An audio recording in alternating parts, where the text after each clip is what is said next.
നമ്മൾ നോക്കുന്ന ടോപ്പിക് ഇന്നത്തെ ക്ലാസ്സിൽ നമ്മൾ ലീഗൽ റൈറ്റും ഡ്യൂട്ടിയാണ്. ജൂറിസ്പ്രുഡൻസിലെ ലീഗൽ റൈറ്റ് ആൻഡ് ഡ്യൂട്ടി എന്ന ടോപ്പിക്കാണ് എടുക്കുന്നത്. അപ്പൊ എന്താണ് ലീഗൽ റൈറ്റ് അല്ലെങ്കിൽ ഡ്യൂട്ടി എന്താണ്?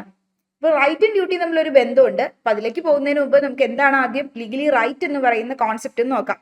അപ്പൊ അതായത് നമ്മുടെ ജൂറിസ്പ്രുഡൻസ് എന്ന് പറയുന്ന സബ്ജക്റ്റിൽ നമ്മൾ കുറേ സ്കൂൾസ് പഠിച്ചു, ജൂറിസ്പ്രുഡൻസ് എന്താണെന്ന് പഠിച്ചു, അതുപോലെ തന്നെ ഡിഫറെൻറ്റ് സ്കൂൾസ്, അതിൻ്റെ ഡിഫറെൻറ്റ് തിയറീസ്, കുറേ ഫിലോസഫേഴ്സ്, ജൂറിസ്റ്റുകൾ പറഞ്ഞിട്ടുള്ള തിയറീസ് ഒക്കെ പറഞ്ഞു. ഇത് മാത്രമല്ല ജൂറിസ്പ്രുഡൻസിലുള്ളത്, ഇതോടൊപ്പം തന്നെ കുറച്ച് കോൺസെപ്റ്റുകളും കൂടിയുണ്ട്. അതായത് റൈറ്റ്, ഡ്യൂട്ടി, അതുപോലെ തന്നെ ഓണർഷിപ്പ്, പൊസഷൻ, പ്രോപ്പർട്ടി, ഇങ്ങനെയുള്ള കുറച്ച് ലീഗൽ കോൺസെപ്റ്റുകളും കൂടി നമുക്ക് ജൂറിസ്പ്രുഡൻസിൽ പഠിക്കാനുണ്ട്. അപ്പൊ ആ കോൺസെപ്റ്റുകളിൽ ഫസ്റ്റ് തന്നെ, അതായത് ഇതൊക്കെ നമ്മുടെ ലോയുടെ എലമെന്റ്സ് ആയിട്ടാണ് കേട്ടോ കണക്കാക്കുന്നത് ഈ കോൺസെപ്റ്റുകളൊക്കെ. അതായത് റൈറ്റ് എന്നും ഡ്യൂട്ടി എന്നും ഓണർഷിപ്പ് എന്നും പൊസഷൻ എന്നും ടൈറ്റിൽ, ലയബിലിറ്റി, അതുപോലെ തന്നെ ഒബ്ലിഗേഷൻ, പേഴ്സൺ, പ്രോപ്പർട്ടി, ഇതൊക്കെ ശരിക്കും ലോയുടെ ഓരോ എലമെന്റ്സ് തന്നെയാണ്. അപ്പോൾ ഓരോ ലീഗൽ കോൺസെപ്റ്റുകളുമാണ് നമുക്ക് സിലബസിലുള്ളതാണ്, നമ്മൾ ഓരോന്ന് നോക്കാൻ പോകുന്നത്. ഫസ്റ്റ് വൺ നമ്മൾ legal right and duties. So right and duties നമ്മൾ കമ്പൈൻ ചെയ്ത് പറയുന്നു, പക്ഷെ നമ്മൾ ഇന്നത്തെ ക്ലാസ്സിൽ ഡീൽ ചെയ്യുന്നത് റൈറ്റിന്റെ ടോപ്പിക്കാണ്. നെക്സ്റ്റ് ക്ലാസ്സിൽ നമ്മൾ ഡ്യൂട്ടിയും അതോടൊപ്പം തന്നെ റൈറ്റും ഡ്യൂട്ടിയും തമ്മിലുള്ള കോറിലേഷനും കൂടി ഡീൽ ചെയ്യുന്നതായിരിക്കും. സോ ഇപ്പോൾ ഇന്നത്തെ ക്ലാസ്സിൽ നമ്മൾ റൈറ്റ് എന്താണെന്നാണ് നോക്കുന്നത്. ഞാൻ heading legal right and duty നിട്ടുന്നേ ഉള്ളൂ, പക്ഷെ നമ്മൾ ഇന്നത്തെ ക്ലാസ്സിൽ ഡീൽ ചെയ്യുന്നത് ലീഗൽ റൈറ്റ് മാത്രമാണ് കേട്ടോ. സോ ഇപ്പോൾ ലീഗൽ റൈറ്റ് എന്താ? റൈറ്റ് എന്ന് പറഞ്ഞു കഴിഞ്ഞാൽ, റൈറ്റ് എന്ന് പറഞ്ഞാൽ ആക്ച്വലി നമ്മുടെ ഒരു റെക്കഗ്നൈസ്ഡ് ആയിട്ടുള്ള ഒരു ഇൻട്രസ്റ്റിനെയല്ലേ പറയുന്നത്. നമുക്ക് അംഗീകരിച്ച, റെക്കഗ്നൈസ് മീൻസ് അംഗീകൃതമായിട്ടുള്ള ഒരു ഇൻട്രസ്റ്റ്, ഒരു താല്പര്യം, അതിനെയാണ് റൈറ്റ്. അതായത് എനിക്കൊരു താല്പര്യമുണ്ട് എന്ന് പറഞ്ഞു കഴിഞ്ഞാൽ ആ താല്പര്യങ്ങളൊക്കെ എൻ്റെ റൈറ്റ് ആവോ? ഇല്ല, അത് അംഗീകൃതമാവണം. അതായത് റെക്കഗ്നൈസ്ഡ് ആയിട്ടുള്ള ഒരു ഇൻട്രസ്റ്റ്, അതിനെയാണ് നമ്മൾ റൈറ്റ് എന്ന് പറയുന്നത്. And that should be protected by law, അല്ലെ? നിയമം വഴിയായിട്ട് പ്രൊട്ടക്ട് ചെയ്യുകയും ചെയ്യണം, എന്നാലേ നമുക്കത് അവകാശം എന്ന് പറയാൻ പറ്റുള്ളൂ. ഓക്കെ, അപ്പൊ നമ്മുടെ ലോ വഴിയായിട്ട് പ്രൊട്ടക്ട് ചെയ്യുന്ന, നമുക്ക് റെക്കഗ്നൈസ് ആയിട്ട് അംഗീകൃതമായി കിട്ടിയിട്ടുള്ള ഒരു ഇൻട്രസ്റ്റ്, താല്പര്യം, അതിനെയാണ്, അല്ലെങ്കിൽ ആ ഒരു ഇൻട്രസ്റ്റിനെയാണ് നമ്മൾ റൈറ്റ് എന്ന് പറയുന്നത്. സോ അപ്പൊ ഈ റൈറ്റ് എന്ന് പറയുന്ന വേർഡ് നമ്മൾ ഡിഫറെന്റ് കോണ്ടെക്സ്റ്റിൽ നമ്മൾ ഉപയോഗിക്കാറുണ്ട്. നമ്മൾ ഫണ്ടമെന്റൽ റൈറ്റ് എന്നും, അതുപോലെ തന്നെ നമ്മൾ എങ്ങനെയാ, നിങ്ങൾ കേട്ടിട്ടുണ്ടാവും ഹ്യൂമൻ റൈറ്റ്സ്, പിന്നെ അതുപോലെ തന്നെ ലീഗൽ റൈറ്റ്സ്, മോറൽ റൈറ്റ്സ്, ഇങ്ങനെയുള്ള ടേംസിലൊക്കെ നമ്മൾ ഈ ഒരു കോണ്ടെക്സ്റ്റിനെ ഉപയോഗിക്കാറുണ്ട്. അപ്പൊ ഈ ലീഗൽ റൈറ്റ് എന്ന് പറഞ്ഞ കോൺസെപ്റ്റിലേക്ക് വരുമ്പോൾ, the expression right may be defined as the standard of permitted action within a certain sphere. അത് തന്നെയാണ് നമ്മൾ പറഞ്ഞത്, ഓൾറെഡി റെക്കഗ്നൈസ്ഡ് ആയിട്ടുള്ള ലോ വഴിയായിട്ട് പ്രൊട്ടക്ഷൻ ഉള്ള ഒരു പെർമിറ്റഡ് ആയിട്ടുള്ള ഒരു ആക്ട്, അതിനെയാണ് എന്തെന്ന് പറയുന്നത്? റൈറ്റ് എന്ന് പറയുന്നത്. സോ ഇപ്പൊ right means may be defined as the standard of permitted. റൈറ്റിന്റെ ഡെഫിനിഷൻ എന്താണെന്ന് ചോദിക്കില്ല, പക്ഷെ എന്നാലും right may be defined as the standard of permitted action, അതായത് പെർമിറ്റഡ് ആയിട്ടുള്ള, അനുവദനീയമായിട്ടുള്ള ഒരു ആക്ഷൻ ആണ് വിത്തിൻ എ സർട്ടൻ സ്പിയർ, ഒരു സർട്ടൻ ലിമിറ്റ്സിനുള്ളിൽ അല്ലെങ്കിൽ ഒരു സർട്ടൻ സ്പിയറിനുള്ളിലുള്ള പെർമിറ്റഡ് ആക്ഷൻ, അതിനെയാണ് നമ്മൾ റൈറ്റ് എന്ന് പറയുന്നത്. സോ സാൽമണ്ട് റൈറ്റിനെ ഡിഫൈൻ ചെയ്തിട്ടുണ്ടായിരുന്നു ലീഗൽ റൈറ്റിനെ. ലീഗൽ റൈറ്റ് എന്ന് പറഞ്ഞു കഴിഞ്ഞാൽ സാൽമന്റെ ഡെഫിനിഷനിൽ an interest recognised and protected by a rule of legal justice. Yes, right should be protect ചെയ്യണം. റൈറ്റ് എന്ന് പറയുന്നത് എങ്ങനെ ഒരു ഇൻട്രസ്റ്റ് ആണ്? ലീഗലി പ്രൊട്ടക്ട് ചെയ്യേണ്ട ഒരു ഇൻട്രസ്റ്റ് ആണ്. അപ്പോൾ സാൽമണ്ടിന്റെ ഡെഫിനിഷൻ ഇതായിരുന്നു, ലീഗൽ റൈറ്റ് എന്ന് പറഞ്ഞാൽ ഒരു ഇൻട്രസ്റ്റ് ആണ്, recognised and protected by a rule of legal justice. Legal justice വഴിയായിട്ട് അല്ലെങ്കിൽ ലോ വഴിയായിട്ട് പ്രൊട്ടക്ട് ചെയ്തിട്ടുള്ള അംഗീകൃതമായിട്ടുള്ള ഒരു ഇൻട്രസ്റ്റ്, അതിനെയാണ് നമ്മൾ ലീഗൽ റൈറ്റ് എന്ന് സാൽമന് ഡിഫൈൻ ചെയ്തിട്ടുള്ളത്. ദെൻ ഈ റൈറ്റിന് കുറേ എലമെന്റ്സ് ഉണ്ട്. അതായത് റൈറ്റ് എന്ന് പറയുമ്പോഴേക്കും മെയിൻ ആയിട്ട് നമ്മൾ 2 എലമെന്റ്സ് ആണ് ഈ ഡെഫിനിഷനിൽ നിന്ന് നമുക്ക് കിട്ടിയത്. എന്തൊക്കെയാണ് 2 എലമെന്റ്സ്? നിങ്ങൾക്ക് ഏതൊക്കെ കിട്ടിയത്? ഒന്ന്, റെക്കഗ്നൈസ്ഡ് ആയിട്ടുള്ള ഒരു ഇൻട്രസ്റ്റ് ആണെന്ന് പറഞ്ഞു. ദെൻ അതോടൊപ്പം തന്നെ എന്ത് ചെയ്തു? ആ ലീഗൽ ജസ്റ്റിസിന്റെ പ്രൊട്ടക്ഷനും ഉണ്ടെന്ന് പറഞ്ഞു. റൈറ്റ് എന്ന് പറഞ്ഞ it's an interest recognised and protected by law. അങ്ങനെ ഓർത്താൽ മതി simply. Right means is an interest recognised and protected by law. Law വഴിയായിട്ട് അംഗീകൃതമായി നമുക്ക് പ്രൊട്ടക്ട് ചെയ്ത് തന്നിട്ടുള്ള ഒരു ഇൻട്രസ്റ്റ്, അതിനെയാണ് നമ്മുടെ റൈറ്റ്, ലീഗൽ റൈറ്റ് എന്ന് പറയുന്നത്. അപ്പൊ റൈറ്റിൽ എന്ത് എലമെന്റ്സ് കാണും? 2 എലമെന്റ്സ് കാണും.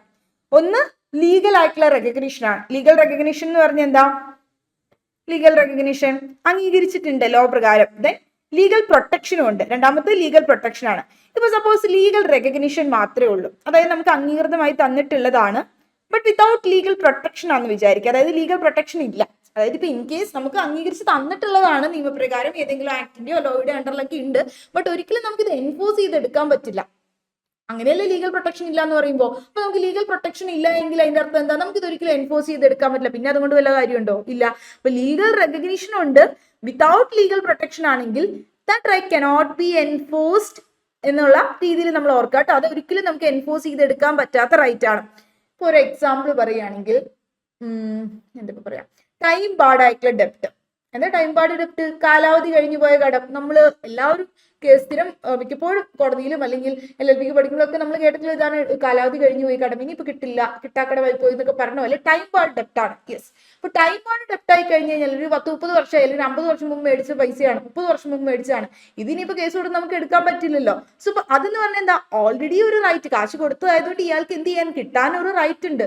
ബട്ട് ലോയുടെ പ്രൊട്ടക്ഷൻ അവിടെ ഉണ്ടോ? ഇല്ല. അപ്പൊ അതുകൊണ്ട് അത് എൻഫോഴ്സ് ചെയ്തെടുക്കാൻ പറ്റും ഇല്ല. ലിമിറ്റേഷൻ ആക്ട് പ്രകാരം ടൈം ബാർഡായി പോയി, കാലാവധി കഴിഞ്ഞു പോയി എന്ന് നമ്മൾ പറയില്ലേ. അപ്പോൾ അങ്ങനെ വരുമ്പോൾ അത് എൻഫോഴ്സ് ചെയ്തെടുക്കാൻ പറ്റില്ല. നിങ്ങൾ ഓർക്കുക, ഒരു ലീഗൽ റൈറ്റ് എന്ന് പറയുന്നത് അതിൻ്റെ അകത്ത് ലീഗൽ റെക്കഗ്നീഷൻ മാത്രമേ ഉള്ളൂ.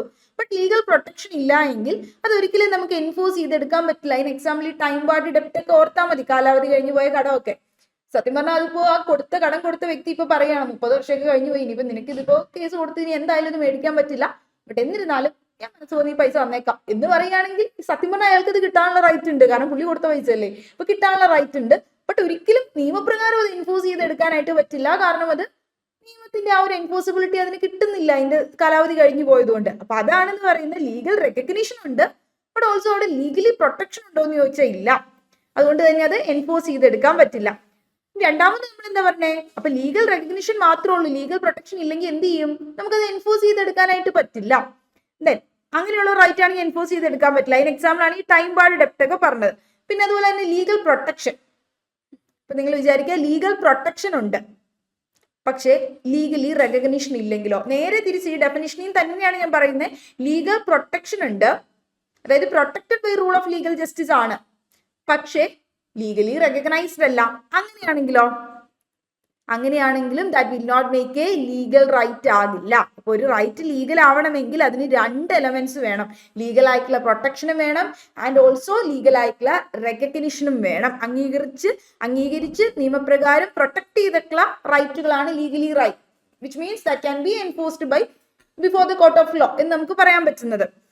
സോ ഈ റൈറ്റ്സും ഡ്യൂട്ടീസും രണ്ടും കോറിലേറ്റീവ് ആണ്. അതായത് എന്താ പറയുക, there can be no right without a corresponding duty എന്നൊക്കെ നമുക്ക് പറയാം. അതായത് റൈറ്റ് ഉണ്ടായിട്ട് റൈറ്റിന് കറസ്പോണ്ടിങ് ആയിട്ട് എന്ത് ചെയ്യും, ഡ്യൂട്ടി ഉണ്ടാവും. ഇപ്പൊ സപ്പോസ് നമുക്കൊക്കെ നല്ല എൻവോൺമെന്റ് കിട്ടാനായിട്ടുള്ള റൈറ്റ് ഉണ്ട്, അറ്റ് ദ സെയിം ടൈം നമുക്കൊരു ഡ്യൂട്ടി ഇല്ലേ, എൻവോൺമെന്റ് സൂക്ഷിക്കാനായിട്ടുള്ളത് അല്ലെങ്കിൽ നമ്മളത് പ്രിസർവ് ചെയ്യാനായിട്ടുള്ളത്. അപ്പൊ റൈറ്റ് ഉണ്ടെങ്കിൽ റൈറ്റിന് സംബന്ധിച്ച് എന്തും ഉണ്ടാകും, ഒരു ഡ്യൂട്ടിയും കൂടി ഉണ്ടാവും കറസ്പോണ്ടിങ് ആയിട്ട്. അതുപോലെ തന്നെ no duty without a corresponding right. വെറുതെ നമുക്ക് കുറെ കടമ ഉണ്ടാവില്ല, നമുക്ക് ഈ കുറെ കടമകൾ മാത്രം നിർവഹിച്ചാൽ മതിയോ? നമുക്ക് അതുപോലെ തന്നെ കുറച്ച് റൈറ്റ്സും ഉണ്ടാവില്ലേ? ഉണ്ടാവും.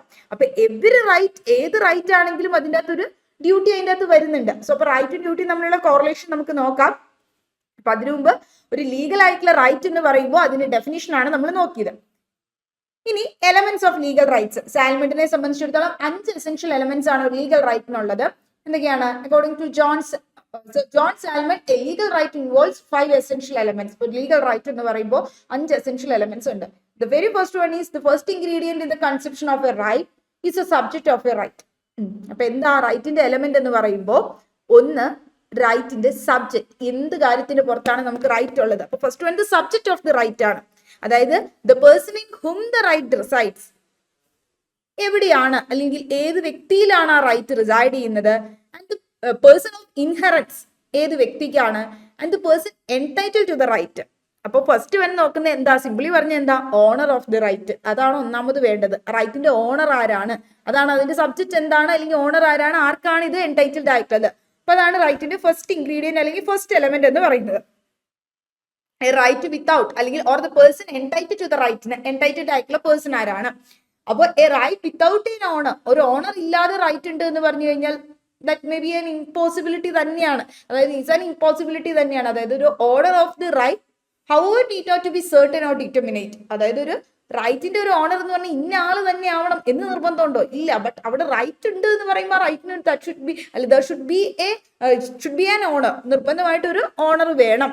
അത് സർട്ടൻ ആവണമെന്നോ അല്ലെങ്കിൽ ഡിറ്റർമിനേറ്റ് ആവണമെന്നോ നേരത്തെ തീരുമാനിച്ചു വെക്കണമെന്നോ ഒന്നുമില്ല.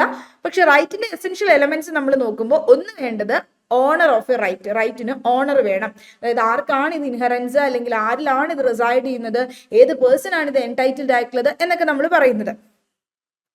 ഇനി subject of the right uncertain ആണെങ്കിലോ, റൈറ്റിന്റെ സബ്ജക്ട് അൺസർട്ടൻ ആണെങ്കിൽ, when for instance the owner is a person unborn. ഇപ്പൊ സപ്പോസ് വിചാരിക്കുക നമ്മൾ ഇന്ന ആളാണ് എന്ന് പറഞ്ഞിട്ടില്ല, നമ്മൾ അൺബോൺ പേഴ്സൺസിന് പ്രോപ്പർട്ടി ട്രാൻസ്ഫർ ചെയ്യും. Transfer of property I think എനിക്ക് തോന്നുന്നു നിങ്ങൾക്ക് അത് ക്ലാസ്സിൽ എടുത്തു എന്ന് തോന്നുന്നു കേട്ടോ. ട്രാൻസ്ഫർ ഓഫ് പ്രോപ്പർട്ടി ഇല്ലെങ്കിൽ എന്തായാലും നമുക്ക് പഠിക്കാനുള്ള പോർഷൻ തന്നെയാണ് ട്രാൻസ്ഫർ ഓഫ് പ്രോപ്പർട്ടി. വേറെ മാം എടുത്തു എന്ന് തോന്നുന്നു. അപ്പോൾ നിങ്ങൾ എടുത്തെങ്കിൽ നോക്കുക, അല്ലെങ്കിൽ നമ്മൾ LLBക്ക് പഠിച്ചിട്ടുള്ള തന്നെയാണ് ട്രാൻസ്ഫർ പ്രോപ്പർട്ടിയിൽ അൺബോൺ പേഴ്സൺസിന് പ്രോപ്പർട്ടി ട്രാൻസ്ഫർ ചെയ്ത് വെക്കാം. എങ്ങനെയാണ് കൊടുക്കാൻ പറ്റുന്നത്? റൂൾ എഗനിസ്റ്റ് പെർപെച്യൂറ്റി ഒക്കെ വെച്ചിട്ട് നമ്മൾ പഠിച്ചിട്ടില്ലേ അൺബോൺ പേഴ്സണിന് ട്രാൻസ്ഫർ ചെയ്യുമ്പോൾ പ്രോപ്പർട്ടി. അതായത് ഒരു ലിവിങ് പേഴ്സണ് പ്രയർ ആയിട്ടുള്ള ഒരു ഇൻട്രസ്റ്റ്, ജീവിച്ചിരിക്കുന്ന ഒരു വ്യക്തിക്ക് പ്രയർ ഇൻട്രസ്റ്റ് ക്രിയേറ്റ് ചെയ്തിട്ട് നമുക്ക് എന്ത് ചെയ്യാൻ പറ്റും? ഒരു ജനിക്കാനിരിക്കുന്ന ഒരു കുട്ടിക്ക് പ്രോപ്പർട്ടി ട്രാൻസ്ഫർ ചെയ്ത് കൊടുക്കാനായിട്ട് പറ്റുന്നതാണ്. ദെൻ കുട്ടി മേജർ ആകുമ്പോൾ ആൾക്ക് റൈറ്റ് കിട്ടും എന്നൊക്കെ പറഞ്ഞത്. അപ്പോൾ ഈ ഒരു ഓർഡർ എന്ന് പറയുന്നത് ഇപ്പൊ സപ്പോസ് ഒരു അൺബോൺ പേഴ്സൺ ആണെങ്കിൽ it is indeterminate when a right is own for instance by the society at large. അപ്പൊ റൈറ്റ് എന്ന് പറയുന്നത് എന്ത് ആവണം? സെർട്ടൈൻ ആവണമെന്നോ അല്ലെങ്കിൽ ഡിറ്റർമിനേറ്റ് ആവണമെന്നോ ഒന്നുമില്ല. ആർക്കെങ്കിലും അവിടെ ഒരു ഓണർ വേണം. അതിപ്പോ സപ്പോസ് അൺബോൺ പേഴ്സൺ ആയാലും കുഴപ്പമില്ല, ഇവിടെ ഒരു ഓണർ വേണം. അതാണ് ഫസ്റ്റ് റൈറ്റിന്റെ ലീഗൽ റൈറ്റിന്റെ എലമെന്റ് എന്ന് പറഞ്ഞാൽ ഓണർ ഓഫ് ദി റൈറ്റ്. അതായത് the person against whom the right is available, ആർക്കാണ് ഈ റൈറ്റ് അവൈലബിൾ ആയിട്ടുള്ളത് എന്നുള്ള ഒരു കാര്യം. രണ്ടെന്താണ് വേണ്ടത്? എ പേഴ്സൺ അഗൈൻസ്റ്റ് ഹും, അതാണ് നമ്മൾ പറയുന്നത് a person against whom the right avails. അപ്പോൾ ഫസ്റ്റ് നമ്മൾ പറഞ്ഞത് ആർക്കാണ് റൈറ്റ് അവൈലബിൾ ആയിട്ടുള്ളത്, അതായത് റൈറ്റിന്റെ ഓണർ ആരാണ്. ഇനി ആർക്ക് എഗനിസ്റ്റ് ആണ് നമുക്ക് ആ റൈറ്റ് അവൈലബിൾ ആയിട്ടുള്ളത്. അപ്പൊ എനിക്കൊരു റൈറ്റ് ഉണ്ട്, റൈറ്റിന്റെ ഓണർ ഞാനാണ്. എനിക്ക് ആർക്ക് എഗനിസ്റ്റ് ആണ് ഈ റൈറ്റ് ഉള്ളത്? സ്റ്റേറ്റിന് അഗനിസ്റ്റ് ആണോ അല്ലെങ്കിൽ ഇന്ന പേഴ്സൺ അഗനിസ്റ്റ് ആണോ? അപ്പൊ എന്ത് ആർക്ക് എഗനിസ്റ്റ് ആണ് എനിക്ക് റൈറ്റ് ഉള്ളത്? അതാണ് റൈറ്റിന്റെ രണ്ടാമത്തെ എലമെന്റ് എന്ന് പറഞ്ഞാൽ. അപ്പോൾ റൈറ്റിന്റെ എലമെന്റുകളായിട്ട് സാൽമണ്ട് പറയുന്നത് 5 എലമെന്റ്സ് ആണ്. First one owner of the right. അത് സെർട്ടൈൻ ആവണമെന്നോ ഡിറ്റർമിനേറ്റ് ആവണമെന്നോ ഒന്നുമില്ല. അൺബോൺ പേഴ്സൺ ആണെങ്കിലും മതി, അൺസെർട്ടൈൻ പേഴ്സൺ ആണെങ്കിലും കുഴപ്പമില്ല. അവിടെ ഒരാൾ വേണം എന്തായാലും. ഇനി അതായത് ഒരു ഓണർ വേണം റൈറ്റിന്. ഇനി റൈറ്റ് എന്ന് പറയുന്നത് അടുത്ത എലമെന്റ് ആയിട്ട് എന്താ വരുന്നത് ലീഗൽ റൈറ്റില്? ആർക്ക് എഗനിസ്റ്റ് ആണ് നമുക്ക് ഈ റൈറ്റ് അവൈലബിൾ ആയിട്ടുള്ളത്? A person against whom the right avails. ആർക്ക് എഗനിസ്റ്റ് ആണ് ഈ റൈറ്റ് അവൈൽ ആയിട്ടുള്ളത്? upon whom the correlative duty lies is the person bound by the duty and so may be described also as the subject of the duty or the person of incidence, which means എന്താ എനിക്ക് ആർക്ക് against ആണ് ഈ right available ആയിട്ടുള്ളത് എന്ന് പറയുമ്പോൾ എന്താ, അയാൾക്ക് ഏത് വ്യക്തിക്കാണ് എന്നോടൊരു ഡ്യൂട്ടി ഉള്ളതെന്ന്. എനിക്ക് ഇന്ന ആൾക്ക് എഗനിസ്റ്റ് ആയിട്ട് ഇപ്പൊ എന്റെ വീട്ടിൽ ഒരാൾ ട്രസ്പാസ് ചെയ്തു, അതിക്രമിച്ച് കയറി. അപ്പോൾ എനിക്ക് അവർക്ക് എഗനിസ്റ്റ് ആയിട്ടുള്ള റൈറ്റ് ആണ് എന്ത്? എന്റെ പ്രോപ്പർട്ടി എനിക്ക് എൻജോയ് ചെയ്യാനായിട്ടുള്ള റൈറ്റ് ഉണ്ട് എന്ന് പറയുമ്പോൾ ആ റൈറ്റിന്റെ അർത്ഥം എന്താ? ആ റൈറ്റിന്റെ ഓണർ ഞാനാണ്, എനിക്കാണ് ഈ പ്രോപ്പർട്ടിയുടെ പുറത്ത് ഓണർഷിപ്പ്. ഈ പ്രോപ്പർട്ടിയുടെ പുറത്ത് എനിക്ക് എന്തുണ്ട്? റൈറ്റ് ടു എൻജോയ് ഉണ്ട്. ഓക്കെ, എൻജോയ് ചെയ്യാനായിട്ടുള്ള റൈറ്റ് ഉണ്ട്. ഈ റൈറ്റ് എനിക്ക് ആർക്ക് എഗനിസ്റ്റാ? ട്രസ്പാസേഴ്സിന് എഗനിസ്റ്റ് ആണ്. അതായത് ട്രസ്പാസ് ചെയ്ത് കഴിഞ്ഞാൽ അവരെ സ്യൂ ചെയ്യാനായിട്ടുള്ള റൈറ്റ് എനിക്ക് ഉണ്ടെന്നാണ് പറയുന്നത്. അപ്പൊ ഈ ട്രസ്പാസ് ചെയ്യുന്ന ആര് ട്രസ്പാസ് ചെയ്താലും എനിക്ക് അവർക്ക് എഗനിസ്റ്റ് ആയിട്ട് സ്യൂ ചെയ്യാലോ, കേസ് കൊടുക്കാലോ പറ്റും. അപ്പോൾ അവർക്കുള്ള ഡ്യൂട്ടി എന്താ? അപ്പൊ എനിക്ക് ആർക്കോ എഗനിസ്റ്റ് ആയിട്ട് ഒരു റൈറ്റ് ഉണ്ടെന്ന് പറയുമ്പോൾ നേരെ തിരിച്ച് അവർക്ക് എനിക്ക് എഗനിസ്റ്റ് ആയിട്ട് ഒരു ഡ്യൂട്ടി വരും. എന്തായിരിക്കും? എനിക്ക് അവർക്ക് എഗനിസ്റ്റ് ഒരു റൈറ്റ് ഉണ്ട്, അവർ എന്റെ വീട്ടിൽ അതിക്രമിച്ച് കയറി, എനിക്ക് അവർക്കെതിരെ കേസ് കൊടുക്കാം. അപ്പോൾ അവർക്കൊരു ഡ്യൂട്ടി ഉണ്ടല്ലോ, എന്താ? എന്റെ പ്രോപ്പർട്ടി വന്ന് അതിക്രമിച്ച് കയറരുത് എന്നുള്ളത്. അപ്പോൾ അതിന്റെ അർത്ഥം ഒരു കോറിലേറ്റീവ് ആയിട്ടുള്ള ഒരു ഡ്യൂട്ടി ആർക്കാണോ എന്നോടുള്ളത്, എനിക്ക് ആർക്ക് എഗനിസ്റ്റ് ആണോ ആ റൈറ്റ് ഉള്ളത്, ആ വ്യക്തിക്ക് എന്തുണ്ടാവും? കോറിലേറ്റീവ് ആയിട്ട് ഒരു ഡ്യൂട്ടി എന്നോട് ഉണ്ടാകും. ആ പേഴ്സൺ ബൗണ്ട് ആയിരിക്കും ആ ഡ്യൂട്ടി ചെയ്യാനായിട്ട്. ആ സബ്ജക്ട് ഓഫ് ദി ഡ്യൂട്ടി അല്ലെങ്കിൽ ആ പേഴ്സൺ ഓഫ് ഇൻസിഡൻസ് ആർക്കാണ് ഉള്ളത് എന്നാണ് നമ്മൾ നോക്കുന്നത്. ആർക്ക് എഗനിസ്റ്റ് ആണ് എനിക്ക് ആ റൈറ്റ് ഉള്ളത്, ദാറ്റ് മീൻസ് ആർക്കാണ് എന്നോട് ആ ഡ്യൂട്ടി ഉള്ളത് ബൗണ്ട് ആയിട്ട് ചെയ്യാനായിട്ടെന്ന്. സെക്കൻഡ് എലമെന്റ് ആയിട്ട് പറയുന്ന an act or forbearance. ഇനിയിപ്പോ എന്താ വേണ്ടേ? എന്ത് റൈറ്റ് ഉള്ളത്? ഇപ്പൊ ഞാൻ പറഞ്ഞില്ലേ ട്രസ്പാസ് ചെയ്താൽ സ്യൂ ചെയ്യാനായിട്ടുള്ള റൈറ്റ് അല്ലെങ്കിൽ right to enjoy the property. അപ്പൊ ആ ഒരു കോൺസെപ്റ്റ് ഉണ്ടല്ലോ, അല്ലെങ്കിൽ ആ ഒരു എന്തിനുള്ള റൈറ്റ് ആണെന്നുള്ളത്, അതാണ് മൂന്നാമത് എലമെന്റ് ആയിട്ട് പറയുന്നത്. an act of forbearance which is obligatory on the person bound in the favor of the person entitled, which means എന്താ? ആ കോണ്ടന്റ് ഓഫ് ദി റൈറ്റ് എന്താണ്? അതായത് ഒബ്ലിഗേറ്ററി ആയിട്ട് ഒരു പേഴ്സൺ ഇങ്ങോട്ട് എനിക്ക് ചെയ്യേണ്ട ഒരു ഡ്യൂട്ടിയും അല്ലെങ്കിൽ എനിക്കത് കിട്ടുന്ന ഒരു ലീഗൽ റൈറ്റും എന്ത് ആക്ടിന്റെ പുറത്താണ്? വിച്ച് മീൻസ് അതൊരു കാര്യം ചെയ്യാനോ അല്ലെങ്കിൽ ചെയ്യാതിരിക്കാനോ ആയിരിക്കാം. ഇപ്പോൾ ഒരു ആക്ട് അല്ലെങ്കിൽ ഒരു ഫോർബിയറൻസ്, ഒരു കാര്യം ചെയ്യാനോ ചെയ്യാതിരിക്കാനോ ഉള്ളത്. അതിന്റെ അർത്ഥം ആ കോണ്ടന്റ് ഓഫ് ദി റൈറ്റ് എന്ന് നിങ്ങൾ സിംപ്ലി ഓർത്താൽ മതി. റൈറ്റിന്റെ കോണ്ടന്റ് എന്താണ്, എന്തിനുള്ളതാണ്? ഇപ്പൊ നമ്മൾ ട്രസ്പാസ് അല്ലെങ്കിൽ എൻജോയ് ചെയ്യാനായിട്ടുള്ള റൈറ്റ് എന്നൊക്കെ പറയുമ്പോൾ എന്താണ് അല്ലെങ്കിൽ അവിടെ ഉള്ള റൈറ്റ്, അതൊരു കാര്യം ചെയ്യാനോ അല്ലെങ്കിൽ ആക്ട് ചെയ്യാനോ വിച്ച് മീൻസ് ചെയ്യാതിരിക്കാനോ ഉള്ളതായിരിക്കും. ഇനി നാലാമത്തെ എലമെന്റ് ആയിട്ട് റൈറ്റിന്റെ പറയുന്നത് എന്താ? നാലാമത്തെ എലമെന്റ് റൈറ്റിന്റെ ഒബ്ജക്ട് ഓഫ് ദി റൈറ്റ്. അതാണ് നാലാമത്തെ എലമെന്റ് ആയിട്ട് പറയുന്നത്. ഒബ്ജക്ട് ഓഫ് ദി റൈറ്റ് എന്ന് പറഞ്ഞാൽ something to which act or omission relate. എന്തിനെയോ റിലേറ്റ് ചെയ്തിട്ടാണ് എനിക്ക് ഈ ഒരു ആക്ട് അല്ലെങ്കിൽ ആ ഒരു ഒമിഷൻ ഉള്ളത്. അതാണ് നമ്മൾ നാലാമതായിട്ട് പറയുന്നത്. അപ്പൊ എനിക്ക് ഈ ഒരു റൈറ്റ് ഉള്ളത് എന്തിനെയോ സംബന്ധിച്ചാണ്. ഇപ്പൊ എനിക്ക് ട്രസ്പാസ് ആണ്. ഈ ട്രസ്പാസ് എന്തിനെ സംബന്ധിച്ചാ? ആ ഒരു റൈറ്റ് നോട്ട് ടു ട്രസ്പാസ്, മറ്റൊരാളുടെ പ്രോപ്പർട്ടി ട്രസ്പാസ് ചെയ്യുന്ന ഒരു ഡ്യൂട്ടി ഉണ്ട്. അയാൾക്ക് എന്തുണ്ട്, അയാളുടെ പ്രോപ്പർട്ടി എൻജോയ് ചെയ്യാൻ പറ്റും, ട്രസ്പാസ് ചെയ്താൽ സ്യൂട്ട് കൊടുക്കാനും പറ്റും എന്ന് നമ്മൾ പറഞ്ഞല്ലോ. അപ്പൊ അങ്ങനെയാണ് എങ്കിൽ ഈ റൈറ്റ് എന്തിനെ സംബന്ധിച്ചാ, ഗുഡ്സിനെ സംബന്ധിച്ച്, സാധനങ്ങളെ സംബന്ധിച്ചാകാം, പ്രോപ്പർട്ടിനെ സംബന്ധിച്ചാകാം. അതിപ്പോ പ്രോപ്പർട്ടിയെ സംബന്ധിച്ചാണെങ്കിൽ that is the object of the right. അപ്പോൾ ഈ ഫോർത്ത് എലിമെന്റ് എന്ന് പറയുന്നത് നമ്മൾ ഉദ്ദേശിക്കുന്ന ആ ലീഗൽ റൈറ്റിന്റെ കോൺസെപ്റ്റ് ആയിട്ട് നാലാമത്തെ എലമെന്റ് ആയിട്ട് വന്ന ഒബ്ജക്ട് ഓഫ് ദി റൈറ്റ്, അല്ലെങ്കിൽ the thing over which the right is exercised. ഏത് തിങ്ങിന്റെ പുറത്താണോ അല്ലെങ്കിൽ എന്ത് കാര്യത്തിന്റെ പുറത്താണോ എനിക്ക് ഈ റൈറ്റ് എക്സസൈസ് ചെയ്യുന്നത്, അതിനെയാണ് നമ്മൾ നാലാമത്തെ എലമെന്റ് ആയിട്ട് പറയുന്നത്. ഒരുപാട് സ്ട്രെസ് കൊടുത്ത് പഠിക്കണമെന്നില്ല, കാര്യം ഷോർട്ടാക്കി പഠിച്ചാൽ മതി. ഞാൻ സമ്മപ്പ് ചെയ്യാം ലാസ്റ്റ്. ദെൻ അഞ്ചാമത്തെ എലമെന്റ് ആയിട്ട് പറയുന്നത്, ഫിഫ്ത്ത് എലമെന്റ് ആയിട്ട് അല്ലെങ്കിൽ ലാസ്റ്റ് എലമെന്റ് ആയിട്ട് പറയുന്നത് ലീഗൽ റൈറ്റിന്റെ ടൈറ്റിൽ. അതിന്റെ പുറത്തുള്ള ടൈറ്റിൽ എന്താണ്, അതായത് the event by which the right has become vested in the owner. ഏത് പ്രവൃത്തി വഴി അല്ലെങ്കിൽ എന്ത് ഇവന്റ് വഴിയായിട്ടാണ് ഈ റൈറ്റ് ആക്ച്വൽ ഓണേഴ്സിന്റെ കയ്യിൽ വെസ്റ്റഡ് ആയത് എന്ന് പറയുന്നതാണ് ഫിഫ്ത്ത് എലമെന്റ് അല്ലെങ്കിൽ ദ ലാസ്റ്റ് എലമെന്റ് ആയിട്ട് സാൽമണ്ട് പറയുന്നത്. അപ്പൊ നിങ്ങൾ ഓർക്കേണ്ട ഇത്രേ ഉള്ളൂ, 5 എലമെന്റുകൾ ലീഗൽ ആയിട്ടുള്ള റൈറ്റ്സിന് ഉണ്ട്. ഒരു ലീഗൽ റൈറ്റിന് 5 എലമെന്റ്സ് ഉണ്ട്. First one owner of the right, second one person against whom the right is available, മൂന്നാമത്തത് കോണ്ടന്റ് ഓഫ് ദി റൈറ്റ്, അതായത് ആക്ട് അല്ലെങ്കിൽ ഒരു ഫോർബിയറൻസ് ആകാം. 4 ഒബ്ജക്റ്റ് എന്ന് പറഞ്ഞാൽ something to which the act അല്ലെങ്കിൽ ആ ഒമിഷൻ റിലേറ്റ് ചെയ്യുന്ന എന്തിനെ സംബന്ധിച്ചാണ് അതുള്ളത്. 5ാമത്തെ ടൈറ്റിൽ. ഇങ്ങനെ 5 എലമെന്റ്സ് ആണ് ഒരു ലീഗൽ റൈറ്റിനുള്ളതായിട്ട് സാൽമണ്ട് പറഞ്ഞിട്ടുള്ളത്. ഇനി അതിൻ്റെ ഒരു ഇല്ലുസ്ട്രേഷൻ ഉണ്ട്. ആ ഇല്ലുസ്ട്രേഷൻ നമുക്ക് നോക്കാം. അപ്പൊ ഇല്ലുസ്ട്രേഷനിൽ വരുമ്പോൾ suppose a testator leaves a gold ring to the legatee. അപ്പോൾ ഒരു ടെസ്റ്റേറ്റർ, അതായത് വിച്ച് മീൻസ് ഒരു വില്ല് എഴുതുന്ന ആളെയാണല്ലോ നമ്മൾ ടെസ്റ്റേറ്റർ എന്ന് പറയുന്നത്. ആർക്കാണോ ഫേവർ ആയിട്ട് എഴുതുന്ന ആളെ ലെഗറ്റീവ് എന്ന് പറയും. സോ ഒരു ഗോൾഡ് റിംഗ് ഒരു ടെസ്റ്റേറ്റർ ലീവ് ചെയ്തു.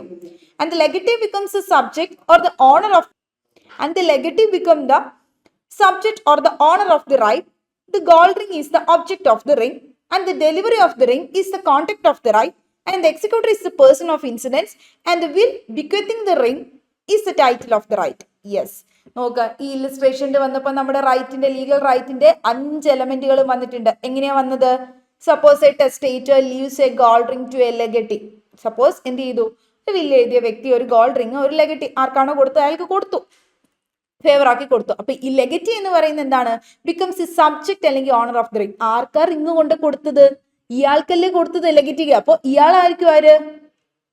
സബ്ജക്ട് ഓഫ് ദി റിംഗ് അല്ലെങ്കിൽ ഓണർ ഓഫ് ദി റിംഗ്. നമ്മുടെ ഫസ്റ്റ് എലമെന്റ് ആരാ? ആർക്കാണോ ഫേവർ ആയിട്ട് വരുന്നത്. അത് ജീവിച്ചിരിക്കുന്ന വ്യക്തിയാവാം, ജനിക്കാൻ പോകുന്ന വ്യക്തിയാവാം, ആരെങ്കിലും ആകാം. ഇതിപ്പോ ഇവിടെ ലെഗറ്റീവ് കൊടുത്തിട്ടുണ്ടെന്ന് പറഞ്ഞാൽ ആരെങ്കിലും ആവട്ടെ, A B C any other person. അപ്പൊ അയാളാണ് എന്ത്? സബ്ജക്ട് അല്ലെങ്കിൽ ഓണർ ഓഫ് ദി റൈറ്റ്. ആ റൈറ്റിന്റെ ഓണർ അല്ലെങ്കിൽ സബ്ജക്ട് എന്ന് പറയുന്ന പുള്ളിയാണ്. ഇനി രണ്ടാമത് നമുക്ക് എന്താ വേണ്ടത്? The person against whom. അതവിടെ നിൽക്കട്ടെ. ദെൻ രണ്ടാമത് നമുക്ക് നോക്കാം ഒബ്ജക്റ്റ് എന്താണ്. ആ റിംഗ് ഒബ്ജക്റ്റ് എന്താണ്? റൈറ്റിന്റെ ഒബ്ജക്റ്റ് എന്ന് പറയുന്ന റിംഗ് ആണ്. സോ ഗോൾഡ് റിംഗ് ആണ് ഒബ്ജക്റ്റ് ഓഫ് ദി റൈറ്റ്. അപ്പൊ ഗോൾഡ് റിംഗ് എന്ന് പറയുന്നതാണ് എന്ത്? ആ റൈറ്റിന്റെ ഒബ്ജക്റ്റ് എന്ന് പറയുന്നത്. ഇനി ആ കോണ്ടന്റ് ഓഫ് ദി റൈറ്റ് എന്ന് പറഞ്ഞ എന്താ? Delivery of the ring. അതായത് അതുമായി ബന്ധപ്പെട്ട് ആ ഒബ്ജക്റ്റുമായി ബന്ധപ്പെട്ട് എന്തെങ്കിലും ഒരു ആക്ട് അല്ലെങ്കിൽ ഒരു ഫോർബിയറൻസ് ചെയ്യാൻ, ഇതിപ്പോ അത് കൊടുക്കല്ലേ, ഡെലിവറി ചെയ്യല്ലേ ചെയ്ത് കൊടുക്കാണ്. അപ്പൊ ഡെലിവറി ഓഫ് ദി റിംഗ് എന്ന് പറഞ്ഞാണ് കോണ്ടന്റ് ഓഫ് ദി റൈറ്റ്. ഇനി എക്സിക്യൂട്ടർ എന്ന് പറയുന്നതാണ് the person of incidence and the will bequeathing the ring is the title of the right. ആ ഒരു ബിക്കത്ത് എഴുതി കൊടുക്കുന്നില്ല, വില്ല് എഴുതി ബിക്കത്ത് എഴുതി കൊടുക്കുന്ന, അതാണ് ആ ഒരു ടൈറ്റിൽ അല്ലെങ്കിൽ എന്താ പറയാ, റൈറ്റിന്റെ ടൈറ്റിൽ എന്ന് പറയുന്നത്. ഇനി ആർക്ക് എഗനിസ്റ്റ് ആണ്? ഈ വില്ല് എഴുതി കൊടുത്ത ആ ഒരു പേഴ്സൺ എഗനിസ്റ്റ് ആയിട്ടാണ് കിട്ടുന്നത്. ആ പേഴ്സൺ ഓഫ് ഇൻസിഡൻസ് എന്ന് പറയുന്നത് ആ എക്സിക്യൂട്ടർ ആണ്. അപ്പൊ 5 എലമെന്റ് നമ്മളിപ്പോ ഈ പറഞ്ഞ ഇല്ലുസ്ട്രേഷനിൽ ലീഗൽ റൈറ്റിൽ വന്നിട്ടുണ്ട്. ഇല്ലുസ്ട്രേഷൻ നിങ്ങൾക്കൊന്ന് ജസ്റ്റ് മനസ്സിലാവാൻ വേണ്ടിയിട്ട് ഇട്ടൂന്നേ ഉള്ളൂ. അപ്പൊ നിങ്ങളൊന്ന് ജസ്റ്റ് ഒന്ന് ഗോ ത്രൂ ചെയ്ത് പോവാ കേട്ടോ. ഇതാണ് നമ്മൾ എലമെന്റ്സ്, ലീഗൽ റൈറ്റിന്റെ 5 എലമെന്റുകളായിട്ട് സാൽമണ്ട് പറയുന്നത്. ഇതുപോലെ ഏത് കോൺസെപ്റ്റ് വേണമെങ്കിലും നിങ്ങൾക്ക് എടുക്കാം. എന്ത് കോൺസെപ്റ്റ് എടുത്ത് നോക്കിയാലും ഇതിലൊരു 5 ലീഗൽ എലമെന്റുകൾ റൈറ്റിലുണ്ടാവും, ലീഗൽ റൈറ്റിലുണ്ടാവും. Then classification of rights. റൈറ്റ്സിനെ നമുക്ക് പല തരത്തിൽ ക്ലാസിഫൈ ചെയ്യാൻ പറ്റും. നിങ്ങൾ തന്നെ കുറെ റൈറ്റ്സ് കേട്ടിട്ടുണ്ടാവുമായിരിക്കും, ഹ്യൂമൻ റൈറ്റ്, ഫണ്ടമെന്റൽ റൈറ്റ് എന്നൊക്കെ പറഞ്ഞുകൊണ്ട്. അപ്പോൾ നമ്മൾ മെയിൻലി ക്ലാസിഫൈ ചെയ്യുന്ന റൈറ്റ്സിനെ ഈ പറയുന്ന രീതികളിലൂടെയാണ്. First one, perfect and imperfect right. എന്ത് ഈ പെർഫെക്റ്റ് റൈറ്റും ഇംപെർഫെക്റ്റ് റൈറ്റും? ഇതാണ് ഫസ്റ്റ് കാറ്റഗറി ആയിട്ട് പറയുന്നത് കേട്ടോ. അപ്പോൾ സ്ട്രെസ്സിങ് ഓൺ എൻഫോഴ്സബിലിറ്റി, അതിന്റെ എൻഫോഴ്സബിലിറ്റി ബ്രാക്കറ്റിൽ ഇട്ടിട്ടുണ്ട്. അത് നോക്കൂ, സ്ട്രെസ്സിങ് ഓൺ എൻഫോഴ്സബിലിറ്റി, അതിന്റെ എൻഫോഴ്സ് ചെയ്യാൻ പറ്റുന്ന എബിലിറ്റിയുമായി ബന്ധപ്പെടുത്തിയാണ് നമ്മൾ അതിനെ പെർഫെക്റ്റ് റൈറ്റ് എന്നും ഇംപെർഫെക്റ്റ് റൈറ്റ് എന്നും പറയുന്നത്. Suppose rights may be either perfect ആകാം അല്ലെങ്കിൽ ഇംപെർഫെക്റ്റ് ആവാം. ഒരു റൈറ്റ് പെർഫെക്റ്റ് ആണെന്ന് പറയുമ്പോൾ എന്താ, is perfect right is one which corresponds to a perfect duty. ഇപ്പൊ റൈറ്റ് ഒരു പെർഫെക്റ്റ് റൈറ്റ് എന്ന് പറയുമ്പോൾ അതിന്റെ കൂടെ എന്തുണ്ടാകും, which corresponds to a perfect duty, അതിന്റെ കൂട്ടത്തിൽ ഒരു പെർഫെക്റ്റ് ആയിട്ടുള്ള ഒരു ഡ്യൂട്ടിയും കാണും അല്ലേ. ഒരു ലീഗൽ റൈറ്റ്, ഒരു റൈറ്റ് പെർഫെക്റ്റ് റൈറ്റ് എന്ന് പറയുമ്പോഴേക്കും അതിന്റെ അർത്ഥം which correspond to a perfect duty, അതിന്റെ കൂട്ടത്തിൽ തന്നെ ഒരു പെർഫെക്റ്റ് ആയിട്ടുള്ള ഡ്യൂട്ടിയും കൂടി വരുന്നുണ്ട്. A duty is perfect when it is not only recognized by law but also enforced by it. Thus, a perfect right is one in respect of which an action can be successfully brought in a court of law. കാര്യം ഇത്രയേ ഉള്ളൂ. Right perfect റൈറ്റും ഉണ്ട്, imperfect റൈറ്റും ഉണ്ട്. ഇതിനെ നമ്മൾ ഇങ്ങനെ ക്ലാസിഫൈ ചെയ്യുന്നത് അതിന്റെ എൻഫോഴ്സബിലിറ്റിയെ ബേസ് ചെയ്തിട്ടാണ്, അതിനെ സ്ട്രെസ് ചെയ്തിട്ടാണ് നമ്മൾ ഈ ക്ലാസിഫിക്കേഷൻ നടത്തുന്നത്. സോ ഇപ്പോൾ റൈറ്റ്സ് പെർഫെക്റ്റും ആകാം ഇംപെർഫെക്റ്റും ആകുന്നു പറഞ്ഞു. അപ്പോൾ പെർഫെക്റ്റ് റൈറ്റ് എന്ന് പറഞ്ഞാൽ എന്താ, നമുക്ക് കോടതിയിൽ എൻഫോഴ്സ് ചെയ്ത്, കോടതി മുഖേന എൻഫോഴ്സ് ചെയ്ത് പ്രാബല്യത്തിൽ എടുക്കാൻ പറ്റുന്ന റൈറ്റുകളെയാണ് നമ്മൾ പെർഫെക്റ്റ് റൈറ്റുകൾ എന്ന് പറയുന്നത്. അതിൻ്റെ അകത്ത് എന്തുണ്ടാകും, പെർഫെക്റ്റ് റൈറ്റ് എന്ന് പറയുമ്പോൾ which corresponds to perfect duty, അവിടെ ഒരു പെർഫെക്റ്റ് ആയിട്ടുള്ള ഡ്യൂട്ടിയും അതിന് കറസ്പോണ്ടിങ് ആയിട്ട് ഉണ്ടാകും. അപ്പോൾ ഡ്യൂട്ടി എന്ന് പറയുന്നത് പെർഫെക്റ്റ് ആണ്. A duty is perfect when it is not only recognised by law. അപ്പോൾ ഡ്യൂട്ടി പെർഫെക്റ്റ് ആവണമെങ്കിൽ എന്തായിരിക്കണം, അത് ലോ വഴിയായിട്ട് റെക്കഗ്നൈസ് ചെയ്താൽ മാത്രം പോരാ. നമുക്കൊരു ഡ്യൂട്ടി, ഒരു കടമ ഉണ്ടെന്ന് പറയുമ്പോഴേക്കും അതെങ്ങനെയായിരിക്കണം, that can be enforced by it, നമുക്ക് എൻഫോഴ്സ് ചെയ്യാനും കൂടി പറ്റണ്ടേ. അങ്ങനെയാണെങ്കിൽ പറ്റുള്ളൂ. ആ റൈറ്റ് വെറുതെ ഒരു റൈറ്റ് ഉണ്ടെന്ന് പറഞ്ഞിട്ട് കാര്യമുണ്ടോ, നമുക്കത് എൻഫോഴ്സ് ചെയ്യാൻ പറ്റണം. അപ്പോൾ ഒരു പെർഫെക്റ്റ് റൈറ്റ് എന്ന് പറഞ്ഞു കഴിഞ്ഞാൽ which action can be successfully brought in a court of law, കോടതി മുമ്പാകെ നമുക്ക് അതിലൊരു ആക്ഷൻ എടുക്കാൻ പറ്റുന്നതാണ്. അതിനാണ് നമ്മൾ പെർഫെക്റ്റ് റൈറ്റ് എന്ന് പറഞ്ഞത്. ഇംപെർഫെക്റ്റ് റൈറ്റ് എന്ന് പറഞ്ഞാലോ, recognized by law for certain purpose but it is incapable of legal enforcement. Legally നമുക്ക് ഇംപെർഫെക്റ്റ് റൈറ്റ് എന്ന് പറയുമ്പോഴേക്കും അത് റെക്കഗ്നൈസ്ഡ് ബൈ ലോ, ലോ വഴിയായിട്ട് അംഗീകൃതമാണ് ഫോർ സർട്ടൻ പേർപ്പസിന് വേണ്ടി, but it is incapable of legal enforcement. Legally നമുക്ക് enforce ചെയ്തെടുക്കാൻ പറ്റില്ല. ഇതിനൊരു എക്സാമ്പിൾ ആണ് ഒരു ടൈം ബാർഡ് ഡെപ്റ്റ് എന്ന് പറയുന്ന ഒരു ഇംപെർഫെക്റ്റ് ആയിട്ടുള്ള റൈറ്റ് ആണ്. കാരണം by the lapse of time, കാലാവധി കഴിഞ്ഞത് കൊണ്ട് തന്നെ does not destroy the right, അത് റൈറ്റ് അല്ലാതാകുന്നില്ല. ഞാൻ പറഞ്ഞില്ല, ഇപ്പൊ അവർ എപ്പോഴെങ്കിലും പൈസ കൊണ്ട് തരുമ്പോഴേക്കും എനിക്കത് കിട്ടാനുള്ള, വാങ്ങാനുള്ള റൈറ്റ് ഉണ്ട്, കാരണം ഞാൻ കൊടുത്ത വ്യക്തിയാണല്ലോ. പക്ഷേ നിയമപ്രകാരം എനിക്കത് വാങ്ങിയെടുക്കാൻ പറ്റില്ല. സോ അതെന്റെ ഇംപെർഫെക്റ്റ് റൈറ്റ് ആണെന്ന് പറയാം. പക്ഷെ ഇതിന്റെ enforcement merely bars the enforcement, കേവലം അതിന്റെ എൻഫോഴ്സ്മെന്റ് മാത്രമേ ബാർ ചെയ്തിട്ടുള്ളൂ, തടഞ്ഞിട്ടുള്ളൂ. അതുകൊണ്ട് തന്നെ അതിനെ നമുക്ക് ഇംപെർഫെക്റ്റ് റൈറ്റ് എന്ന് പറയാം. എൻഫോഴ്സ്മെന്റ് നമുക്ക് ബാർ ചെയ്തിരിക്കുകയാണ്, നിയമപ്രകാരം എൻഫോഴ്സ് ചെയ്തെടുക്കാൻ പറ്റില്ല. ബട്ട് അതെന്താണ്, അതെന്റെ റൈറ്റ് തന്നെയാണ്. അപ്പൊ അതിനെ നമുക്ക് അതുകൊണ്ട് റൈറ്റ് എന്ന് പറയുന്നു. ബട്ട് അത് ഇംപെർഫെക്റ്റ് ആയിട്ടുള്ള റൈറ്റ് ആണ്. അപ്പൊ ഇംപെർഫെക്റ്റ് റൈറ്റും പെർഫെക്റ്റ് റൈറ്റും തമ്മിലുള്ള വ്യത്യാസം ഓർക്കുക. എൻഫോഴ്സിബിൾ ആയിട്ടുള്ള റൈറ്റുകളാണ് പെർഫെക്റ്റ് റൈറ്റ്. കാര്യം ഇത്ര ഓർക്കുക, enforceable rights are perfect right, unenforceable rights are imperfect right. Unenforceable ആയിട്ടുള്ള, എൻഫോഴ്സ് ചെയ്തെടുക്കാൻ പറ്റാത്ത റൈറ്റുകളെ ഇംപെർഫെക്റ്റ് റൈറ്റ് എന്ന് പറയും. ഇപ്പൊ അതിന് എക്സാമ്പിൾ ആണ് by the lapse of time, കാലാവധി കഴിഞ്ഞത് വഴിയായിട്ടുള്ള ക്ലെയിം ചെയ്യുന്ന അത്തരത്തിലുള്ള ക്ലെയിമുകളൊക്കെ അൺഎൻഫോഴ്സിബിൾ ആണ്. പിന്നെ അതുപോലെ തന്നെ ഇപ്പൊ നമ്മളിപ്പോൾ സ്റ്റാമ്പ് കൊടുത്തില്ല എന്ന് നോക്കി, ഇപ്പൊ സഫീഷ്യന്റ് ആയിട്ടുള്ള സ്റ്റാമ്പ് ഒട്ടിച്ചില്ല, അല്ലെങ്കിൽ ഇപ്പോൾ രജിസ്ട്രേഷൻ പ്രോപ്പർ ആയിട്ട് നടത്തിയില്ല. അപ്പൊ അങ്ങനെയുള്ള കാര്യങ്ങളൊക്കെ ഇപ്പോൾ നമ്മളൊരു പെറ്റീഷൻ കൊടുത്തു കഴിഞ്ഞാൽ ഇതൊന്നും എൻഫോഴ്സ് ചെയ്തെടുക്കാൻ പറ്റില്ലല്ലോ, ഇതൊക്കെ ഇംപെർഫെക്റ്റ് അല്ലേ. അപ്പൊ അങ്ങനെയുള്ളതൊക്കെ ഇംപെർഫെക്റ്റ് ആയിട്ടുള്ള റൈറ്റുകളായിട്ട് നമുക്ക് പറയാൻ പറ്റും. മറ്റേ പെർഫെക്റ്റ് റൈറ്റ് എന്ന് പറഞ്ഞാൽ പെർഫെക്റ്റ്ലി നമുക്ക് എൻഫോഴ്സ് ചെയ്യാൻ പറ്റും, ലോയുടെ പ്രൊട്ടക്ഷൻ ഉള്ളത് തന്നെയാണ് കേട്ടോ പറയുന്നത് പെർഫെക്റ്റ് റൈറ്റ് എന്ന്. അടുത്ത റൈറ്റ് ആണ് positive right and negative rights. Yes, next classification ആണ് പോസിറ്റീവ് റൈറ്റും നെഗറ്റീവ് റൈറ്റും. എന്താ പോസിറ്റീവ് റൈറ്റ്, നെഗറ്റീവ് റൈറ്റ്സ്? അപ്പോൾ ഇത് സ്ട്രെസ് ചെയ്യുന്നത് അതിന്റെ എഫക്റ്റിനെ ബേസ് ചെയ്തിട്ടാണ്. മറ്റേത് എൻഫോഴ്സിബിലിറ്റിയെ ബേസ് ചെയ്തിട്ടാണ് നമ്മൾ അതിന്റെ ക്ലാസിഫിക്കേഷൻ നടത്തിയെങ്കിൽ ഇത് സ്ട്രെസ്സിങ് ഓൺ ദ എഫക്റ്റ് ആണ്, അതിന്റെ എഫക്റ്റിനെ ബേസ് ചെയ്തിട്ടാണ് സ്ട്രെസ് ചെയ്യുന്നത്. ഇപ്പോൾ ഒരു പോസിറ്റീവ് റൈറ്റ് എന്ന് പറഞ്ഞാൽ എന്താ, it's correspond to a positive duty, അതിന് കറസ്പോണ്ടിങ് ആയിട്ട് ഒരു പോസിറ്റീവ് ആയിട്ടുള്ള ഡ്യൂട്ടി കാണും. നെഗറ്റീവ് റൈറ്റിന് കറസ്പോണ്ടിങ് ആയിട്ട് ഒരു നെഗറ്റീവ് ഡ്യൂട്ടി കാണും. അതായത് എനിക്ക് പോസിറ്റീവ് ആയിട്ടുള്ള റൈറ്റ് ഉണ്ടെന്ന് പറയുമ്പോൾ എന്താ, തിരിച്ച് മറ്റൊരു പേഴ്സൺ എന്നോട് പോസിറ്റീവ്ലി ഒരു കാര്യം ഇങ്ങോട്ട് ചെയ്യാനായിട്ടുണ്ട്, എന്തോ ഒരു കാര്യം ചെയ്യാനായിട്ടുള്ള, എനിക്ക് നെഗറ്റീവ് ആയിട്ടുള്ള റൈറ്റ് ഉണ്ടെന്ന് പറയുമ്പോൾ അയാൾക്ക് നെഗറ്റീവ് ആയിട്ടുള്ള ഡ്യൂട്ടി എന്നോട്, അതായത് ഒരു കാര്യം ചെയ്യരുത് എന്നുള്ള ഒരു ഡ്യൂട്ടി ആയിരിക്കുമല്ലോ. ഇപ്പൊ എന്റെ വീട്ടിൽ വേസ്റ്റ് കൊണ്ട് ഇടരുത് എന്നുള്ള ഒരു ഡ്യൂട്ടി, അതൊരു നെഗറ്റീവ് ഡ്യൂട്ടി ആണുള്ളത്. അല്ലാണ്ട് ചെയ്യാനുള്ള ഡ്യൂട്ടി അല്ലല്ലോ. ഇപ്പൊ എന്റെ അടുത്ത് വന്ന് വേസ്റ്റ് പെറുക്കി കളയാനുള്ള ഡ്യൂട്ടി, ഇതൊരു പോസിറ്റീവ് ഡ്യൂട്ടി, ഒരു കാര്യം ചെയ്യാൻ വേണ്ടിയിട്ടുള്ളതാണ്. അല്ലെങ്കിൽ എൻ്റെ ചുറ്റുപാടുള്ള എൻവോൾവ്മെന്റ് മൊത്തത്തിൽ പ്രൊട്ടക്ട് ചെയ്യാനായിട്ടുള്ള ഡ്യൂട്ടി, ഇത് പോസിറ്റീവ് ഡ്യൂട്ടിയാണ്. ഇപ്പോൾ ഒരു പോസിറ്റീവ് റൈറ്റ് ഉണ്ടെന്ന് പറയുമ്പോൾ അതിന് പോസിറ്റീവ് ആയിട്ടുള്ള ഒരു ഡ്യൂട്ടി ആയിരിക്കും കറസ്പോണ്ടിങ് ആയിട്ട് ഉണ്ടാവുന്നത്. നെഗറ്റീവ് റൈറ്റ് എന്ന് പറയുമ്പോൾ അതിന് കറസ്പോണ്ടിങ് ആയിട്ട് ഒരു നെഗറ്റീവ് ഡ്യൂട്ടി ആയിരിക്കും ഉണ്ടാവുന്നത്. അപ്പോൾ ഈ പോസിറ്റീവ് റൈറ്റ് എന്ന് പറയുന്നത് right which enables a holder to compel the person on whom the duty lies to do some positive act in favour. ഇപ്പോൾ right of a creditor to receive the money from the debtor, കടം കൊടുക്കാനുള്ള പൈസ കൊടുത്ത ആ വ്യക്തിയുടെ അടുത്ത് നിന്നും, ആ കടക്കാരൻ ആരാണോ ഡെപ്റ്ററിന്റെ അടുത്ത് നിന്നും പൈസ ക്രെഡിറ്ററിന് കൊടുത്ത ആൾക്ക് വാങ്ങാനായിട്ടുള്ള റൈറ്റ്, ഇതെന്ന് പറയുന്ന ഒരു പോസിറ്റീവ് റൈറ്റ് ആണ്. നെഗറ്റീവ് റൈറ്റ് എന്ന് പറയുമ്പോൾ it's right of the person that the person bound shall refrain from doing some act. Negative right എന്ന് പറയുമ്പോൾ അങ്ങനെ ഓർക്കാൻ, നമുക്കൊരു കാര്യം ചെയ്യാതിരിക്കാനായിട്ടുള്ള ഒരു റൈറ്റ് ആണ്. Refrain from doing some act, എന്തെങ്കിലും ഒരു കാര്യം ചെയ്യാതിരിക്കാനായിട്ടുള്ള റൈറ്റ് ആണ്. Which will be prejudicial to the person entitle. അതായത് നമ്മൾ ആ ആക്ച്വലി എൻടൈറ്റിൽ ആയിട്ടുള്ള പേഴ്സൺ ആരാണോ അയാൾക്ക് പ്രിജുഡൈസ് ആയിട്ടുള്ള രീതിയിൽ അഫക്ട് ചെയ്യുന്ന തരത്തിൽ നമ്മൾ ഇത് യൂസ് ചെയ്യരുത് എന്നും പറഞ്ഞിട്ടുള്ള, അല്ലെങ്കിൽ അങ്ങനെ ചെയ്യരുത് എന്ന് പറയുന്ന ഒരു റൈറ്റ് ആണ് നെഗറ്റീവ് റൈറ്റ്. അപ്പോൾ ഇപ്പോൾ ഒരു റൈറ്റ് ഓഫ് ഓണർഷിപ്പ് എന്ന് പറയുന്ന ഒരു നെഗറ്റീവ് റൈറ്റ് ആണ്. അത് ഇമ്പോസ് ചെയ്യുന്ന എന്താ, മറ്റുള്ളവരിൽ ഒരു നെഗറ്റീവ് ഡ്യൂട്ടി അല്ലേ.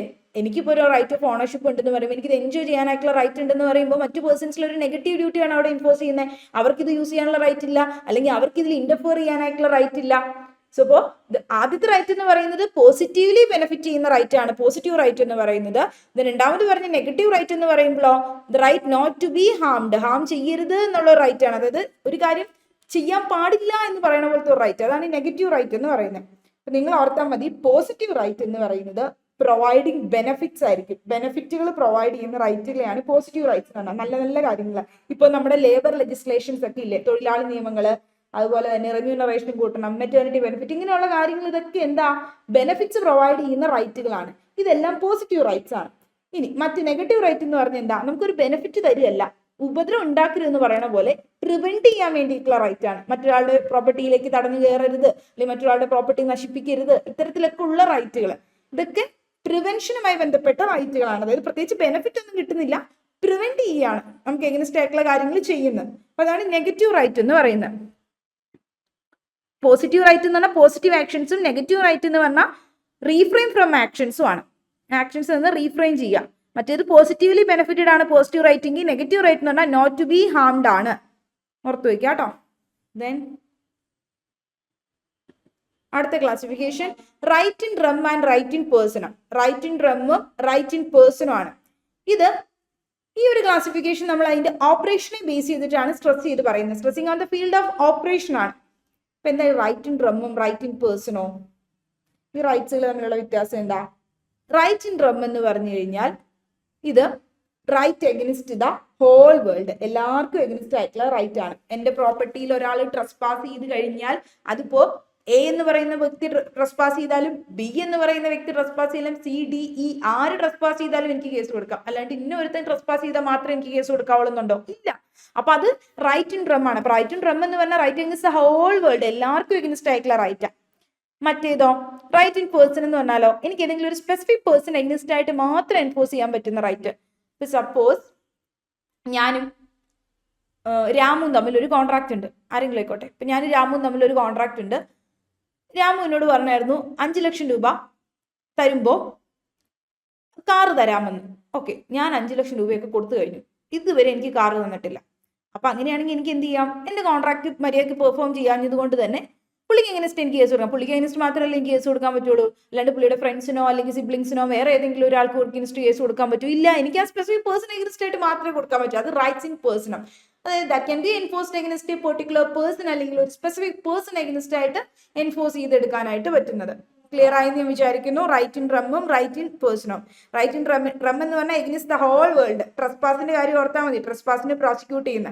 റൈറ്റ് ഇൻ പേഴ്സണുമിലേക്ക് വരുമ്പോൾ എഗനിസ്റ്റ് സ്പെസിഫിക് പേഴ്സൺ എഗനിസ്റ്റ് ആയിട്ട് മാത്രം. കോൺട്രാക്ച്വൽ റൈറ്റ് അല്ലെങ്കിൽ കോൺട്രാക്ച്വൽ ആയിട്ടുള്ള ബ്രീച്ച്, അതൊക്കെ ഒരു പെർട്ടിക്കുലർ പേഴ്സൺ എഗനിസ്റ്റ് ആയിട്ട് മാത്രമേ പറ്റുള്ളൂ. നമുക്കൊന്ന് നോക്കാം എഴുതിയേക്കുന്നത്. The distinction is derive from the Roman law. ഈ പറയുന്ന റോമൻ മാക്സിംസ് ആണ്, സോ ലാറ്റിൻ മാക്സിംസ് ആണ്. ഇതിൽ നിന്നാണ് ഈ ഒരു ഇത്തരത്തിലുള്ള 2 ഡിസ്റ്റിങ്ഷനും അല്ലെങ്കിൽ ഒരു 2 ക്ലാസിഫിക്കേഷനും വന്നിട്ടുള്ളത്. ഓക്കെ, അപ്പൊ എന്താണ് റൈറ്റ് ഇൻ റം? ഇത് രണ്ടും നമ്മൾ റോമൻ ലോയിൽ നിന്നാണ് ഡിറൈവ് ചെയ്തതെന്ന് പറഞ്ഞു. ഇപ്പൊ right in rem is one which is available against the whole world, മുഴുവനായിട്ടും എല്ലാവർക്കും എഗനിസ്റ്റ് ആയിട്ട് നമുക്ക് കിട്ടുന്ന ഒരു റൈറ്റ് ആണ്. Right in personam is one which is available against particular persons only, അവർക്ക് എഗനിസ്റ്റ് ആയിട്ട് മാത്രമേ കിട്ടുള്ളൂ. For instance the right of the ownership of a property, നമുക്കൊരു പ്രോപ്പർട്ടിയുടെ പുറത്തൊരു ഓണർഷിപ്പ് ഉണ്ട് എന്ന് പറയുമ്പോൾ, ഓണർഷിപ്പ് റൈറ്റ് ഉണ്ടെന്ന് പറയുമ്പോൾ which is available against the whole world at large, ആരൊക്കെ എഗനിസ്റ്റ് ആയിട്ട് എന്റെ പ്രോപ്പർട്ടിക്ക് എഗനിസ്റ്റ് ആയിട്ട് ഇവർക്കാണ് അവകാശം എന്ന് പറഞ്ഞു വന്നാലും അവർക്കൊക്കെ എഗനിസ്റ്റ് എനിക്ക് എന്ത് ചെയ്യാം, പറയാം ഇത് എന്റെ പ്രോപ്പർട്ടിയാണ്, എനിക്കാണ് ഇതിന്റെ പുറത്ത് ഓണർഷിപ്പ് ഉള്ളതെന്ന്. അതിപ്പോ ഇവൻ വന്നാൽ മാത്രമാണ്, ഇവൻ വന്ന് ഈ പ്രോപ്പർട്ടിയിൽ അനധികൃതമായിട്ട് എന്ത് ചെയ്യുന്നു, അല്ലെങ്കിൽ ഇവൻ വന്ന് ഇത് ക്ലെയിം ചെയ്താൽ മാത്രമേ കൊടുക്കാവുള്ളൂ, ഇല്ല അവൻ വന്നാൽ കൊടുക്കാൻ പാടില്ല എന്നുണ്ടോ? ഇല്ല, ആര് വന്നാലും കൊടുക്കാം. ഇപ്പൊ right of ownership of property എന്ന് പറയുന്നത് available in the world at large ആണ്. So everybody else is under a duty. അവർക്കൊക്കെ ഒരു ഡ്യൂട്ടി ഉണ്ട് എന്ത് not to interfere with the owner's use and enjoyment of the property. ഓണറിന്റെ ആ ഒരു യൂസ് അല്ലെങ്കിൽ ആ ഒരു ഓണറിന്റെ enjoyment of the property interfere ചെയ്യരുത് എന്നുള്ളത് അതൊരു റൈറ്റ് ഇൻ റം ആണ്. അതായത് ഹോൾ വേൾഡിന് എഗൻസ്റ്റ് ആയിട്ടുള്ള റൈറ്റ് ആണ്. ആര് ഇന്റർഫിയർ ചെയ്താലും എനിക്ക് കേസ് കൊടുക്കാൻ പറ്റും. On the other hand and right to return the ഡെപ്റ്റ്. എനിക്ക് കടം കൊടുക്കാനായിട്ടുള്ള ഒരു റൈറ്റ് ഉണ്ടായിരുന്നു.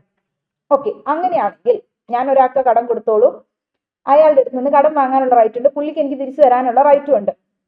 Right to the return of a ഡെപ്റ്റ് is one which available in a particular person against ആയിട്ട് മാത്രമേ ഉള്ളൂ. സപ്പോസ് ആ ഡെപ്റ്ററിന് എഗൻസ്റ്റ്, എന്നോട് കടം മേടിച്ച ആൾക്ക് എഗൻസ്റ്റ് ആയിട്ട് മാത്രമേ എനിക്ക് അത് യൂസ് ചെയ്യാൻ പറ്റുള്ളൂ. അങ്ങനെയാണ് he alone is liable under a duty to respect the right of the creditor. ആ ഒരു ക്രെഡിറ്ററുമായി ബന്ധപ്പെട്ട് റൈറ്റ് എന്താണോ കൊടുക്കാനായിട്ടുള്ളത് ആ ഒരു എമൗണ്ട് അത് കിട്ടാൻ ആ ഒരു ഡെപ്റ്ററിന്റെ അടുത്ത് മാത്രമേ ആർക്കുണ്ടാവുള്ളൂ റൈറ്റ്. ഈ പറയുന്ന ക്രെഡിറ്ററിന് ഡെപ്റ്ററിനോട് മാത്രമേ, ഡെപ്റ്ററിന്റെ എഗൻസ്റ്റ് ആയിട്ട് മാത്രമേ റൈറ്റ് ഉണ്ടാവുള്ളൂ. ഡെപ്റ്ററിന് ക്രെഡിറ്ററിനോട് മാത്രമേ ആ ഡ്യൂട്ടി ഉള്ളൂ. So hence it's a right in person എന്ന് നമുക്ക് പറയാം. റൈറ്റ് ടു റെപ്യൂട്ടേഷൻ, അതിലൊരു കൺഫ്യൂഷൻ വരുന്ന ഒരു എലമെന്റ് ആണ് ചിലപ്പോൾ റൈറ്റ് ടു റെപ്യൂട്ടേഷൻ എന്ന് പറയുന്നത്. നമ്മുടെ റെപ്യൂട്ടേഷൻ എഗൻസ്റ്റ് ആയിട്ടുള്ള റൈറ്റ്, ഇത് റൈറ്റ് ട്രംപ് ആണ്. നമ്മുടെ റെപ്യൂട്ടേഷൻ എഗൻസ്റ്റ് ആരെങ്കിലും മോശമായിട്ടൊക്കെ പറയാനും ഡീഫോം ചെയ്യുക, അപവാദം പറയുകയാണെങ്കിൽ ഒക്കെ ഇത് ഒരാൾ പറഞ്ഞാലാണോ കൊടുക്കാവുള്ളൂ? അല്ല, എല്ലാവരും പറഞ്ഞാൽ കൊടുക്കാൻ പറ്റും. നിങ്ങൾക്ക് അത് ക്ലിയർ ആയിരിക്കും. ഇപ്പൊ റൈറ്റ് ഇൻ റം എന്ന് പറയുന്നത്, റൈറ്റ് ടു റെപ്യൂട്ടേഷൻ എന്ന് പറയുന്നത് റൈറ്റ് ഇൻ റം ആണോ റൈറ്റ് ഇൻ പേഴ്സൺ ആണോ എന്ന് ചോദിച്ചാൽ റൈറ്റ് ഇൻ റം ആണ് കേട്ടോ. കാരണം അതോടൊപ്പം തന്നെ right to damages for defamation അതിൽ വരുന്നത് റൈറ്റ് ഇൻ പേഴ്സൺ ആണ്. അങ്ങനെ ഡാമേജസിന് വേണ്ടി കൊടുക്കുമ്പോഴോ അതൊരു പെർട്ടിക്കുലർ പേഴ്സൺ എഗൻസ്റ്റ് ആണ് കൊടുക്കുന്നത്, റൈറ്റ് ഇൻ പേഴ്സണും ആണ്. Right in personam usually arise out of കൂടുതലും കോൺട്രാക്ച്വൽ റിലേഷൻഷിപ്സ് ഒക്കെ വഴിയായിട്ട് എഗ്രിമെന്റ് ത്രൂ. വണ്ടി വാങ്ങുമ്പോൾ 5 ലക്ഷം രൂപ തരാം, 5 ലക്ഷം രൂപ കൊടുക്കുമ്പോൾ വണ്ടി തരാം എന്നൊക്കെ പറഞ്ഞ എഗ്രിമെന്റ് ഇല്ലേ? സോ അങ്ങനത്തെ കാര്യങ്ങളൊക്കെ നിങ്ങൾ ഓർത്താൽ മതി. എഗ്രിമെന്റ് ത്രൂ ഒക്കെ ആയിരിക്കും മിക്കതും റൈറ്റ് ഇൻ പേഴ്സൺസ് അറൈസ് ചെയ്യുന്നത്. So a right in rem is otherwise termed as a real right. Right in റമ്മിന്റെ മറ്റൊരു പേരാണ് റിയൽ റൈറ്റ് എന്ന്. അതിന് മറ്റൊരു പേര് കൂടി അറിയപ്പെടുന്നുണ്ട് jus in rem. Jus in rem which means a right against or in respect of a thing. ഒരു തിങ്ങിന്റെ പുറത്ത് അല്ലെങ്കിൽ ഒരു പെർട്ടിക്കുലർ തിങ്ങിന് എഗനിസ്റ്റ് ആയിട്ടുള്ള ഒരു റൈറ്റ്. സോ അതിനെ സംബന്ധിച്ചുള്ള ഒരു റൈറ്റ്. അപ്പോൾ likewise a right in person എന്ന് പറയുമ്പോഴോ പേഴ്സണൽ റൈറ്റ്, ഒരു വ്യക്തിക്കുള്ളതാണ് അല്ലെങ്കിൽ ഒരു പേഴ്സണലി കിട്ടുന്നതാണ് personal right or just in personam എന്ന് പറയും മറ്റൊരു പേരിൽ. It means right against or in respect of a person എന്ന് പറയുന്നത് ഒരു പേഴ്സണെ റെസ്പെക്ട് ചെയ്തുകൊണ്ട് കിട്ടുന്ന റൈറ്റ് ആണ്, അയാളെ പ്രതിനിധീകരിച്ച് കിട്ടുന്ന റൈറ്റ് ആണ്. ഇപ്പൊ right in rem are always negative right. ഇപ്പൊ റൈറ്റ്സ് ഇൻ റം എന്ന് പറയുന്നത് എപ്പോഴും ഓൾമോസ്റ്റ് ഓൾവേസ് നെഗറ്റീവ് റൈറ്റ് ആയിരിക്കും. എന്റെ പ്രോപ്പർട്ടിയിൽ ഇന്റർഫിയർ ചെയ്യരുത്, അല്ലെങ്കിൽ എന്റെ പ്രോപ്പർട്ടിയിൽ എന്നെ കുറിച്ച് അപവാദം പറയരുത്. അപ്പൊ നിങ്ങൾക്ക് കേൾക്കുമ്പോൾ തന്നെ പറയാം ഇങ്ങനെ ചെയ്യരുത് അങ്ങനത്തെ സംഭവങ്ങളാണ്. അപ്പൊ കൂടുതൽ നെഗറ്റീവ് റൈറ്റ്സ് ആണ്. അപ്പൊ it's a right to be left alone and it's a right that people should not interfere with any ownership. ഒരു പേഴ്സന്റെ ഓണർഷിപ്പിനെ ഇന്റർഫിയർ ചെയ്യുകയാണെങ്കിൽ right in person are usually positive ആയിട്ടുള്ള റൈറ്റ്സ് ആണ്. How it may be also be negative ആയിട്ടുള്ള റൈറ്റ്സുമായിട്ട് നമ്മൾ പറയാറുണ്ട്. റൈറ്റ്സ് ഇൻ പേഴ്സൺ എന്ന് പറഞ്ഞാൽ എപ്പോഴും പോസിറ്റീവ് മാത്രമല്ല, പക്ഷെ ചില സിറ്റുവേഷൻ ഇപ്പൊ പൈസ കൊടുക്കണം എന്നൊക്കെ പറയുന്ന ഒരു പോസിറ്റീവ് റൈറ്റ് ആണ്. ബട്ട് ചില സിറ്റുവേഷനിൽ അതൊരു നെഗറ്റീവ് റൈറ്റ് ആയിട്ടും വരാറുണ്ട്. ഇപ്പൊ ഒരു in case of sale of good വില്ല്, മറ്റൊരാളുടെ ഗുഡ് വില്ല് നമ്മൾ സെയിൽ ചെയ്യുകയാണ്, അത്തരത്തിലുള്ള അതേ രീതിയിലുള്ള ഒരു പ്രോഡക്റ്റ് അതേ കളർ കോഡ് അതേ ഷേപ്പിലൊക്കെ ഞാൻ ഇറക്കുകയാണ് അതേ പേരിൽ. അങ്ങനെയാണെങ്കിൽ എന്താ, when the seller undertakes not to set up a rival business within the prescribed area or period of time.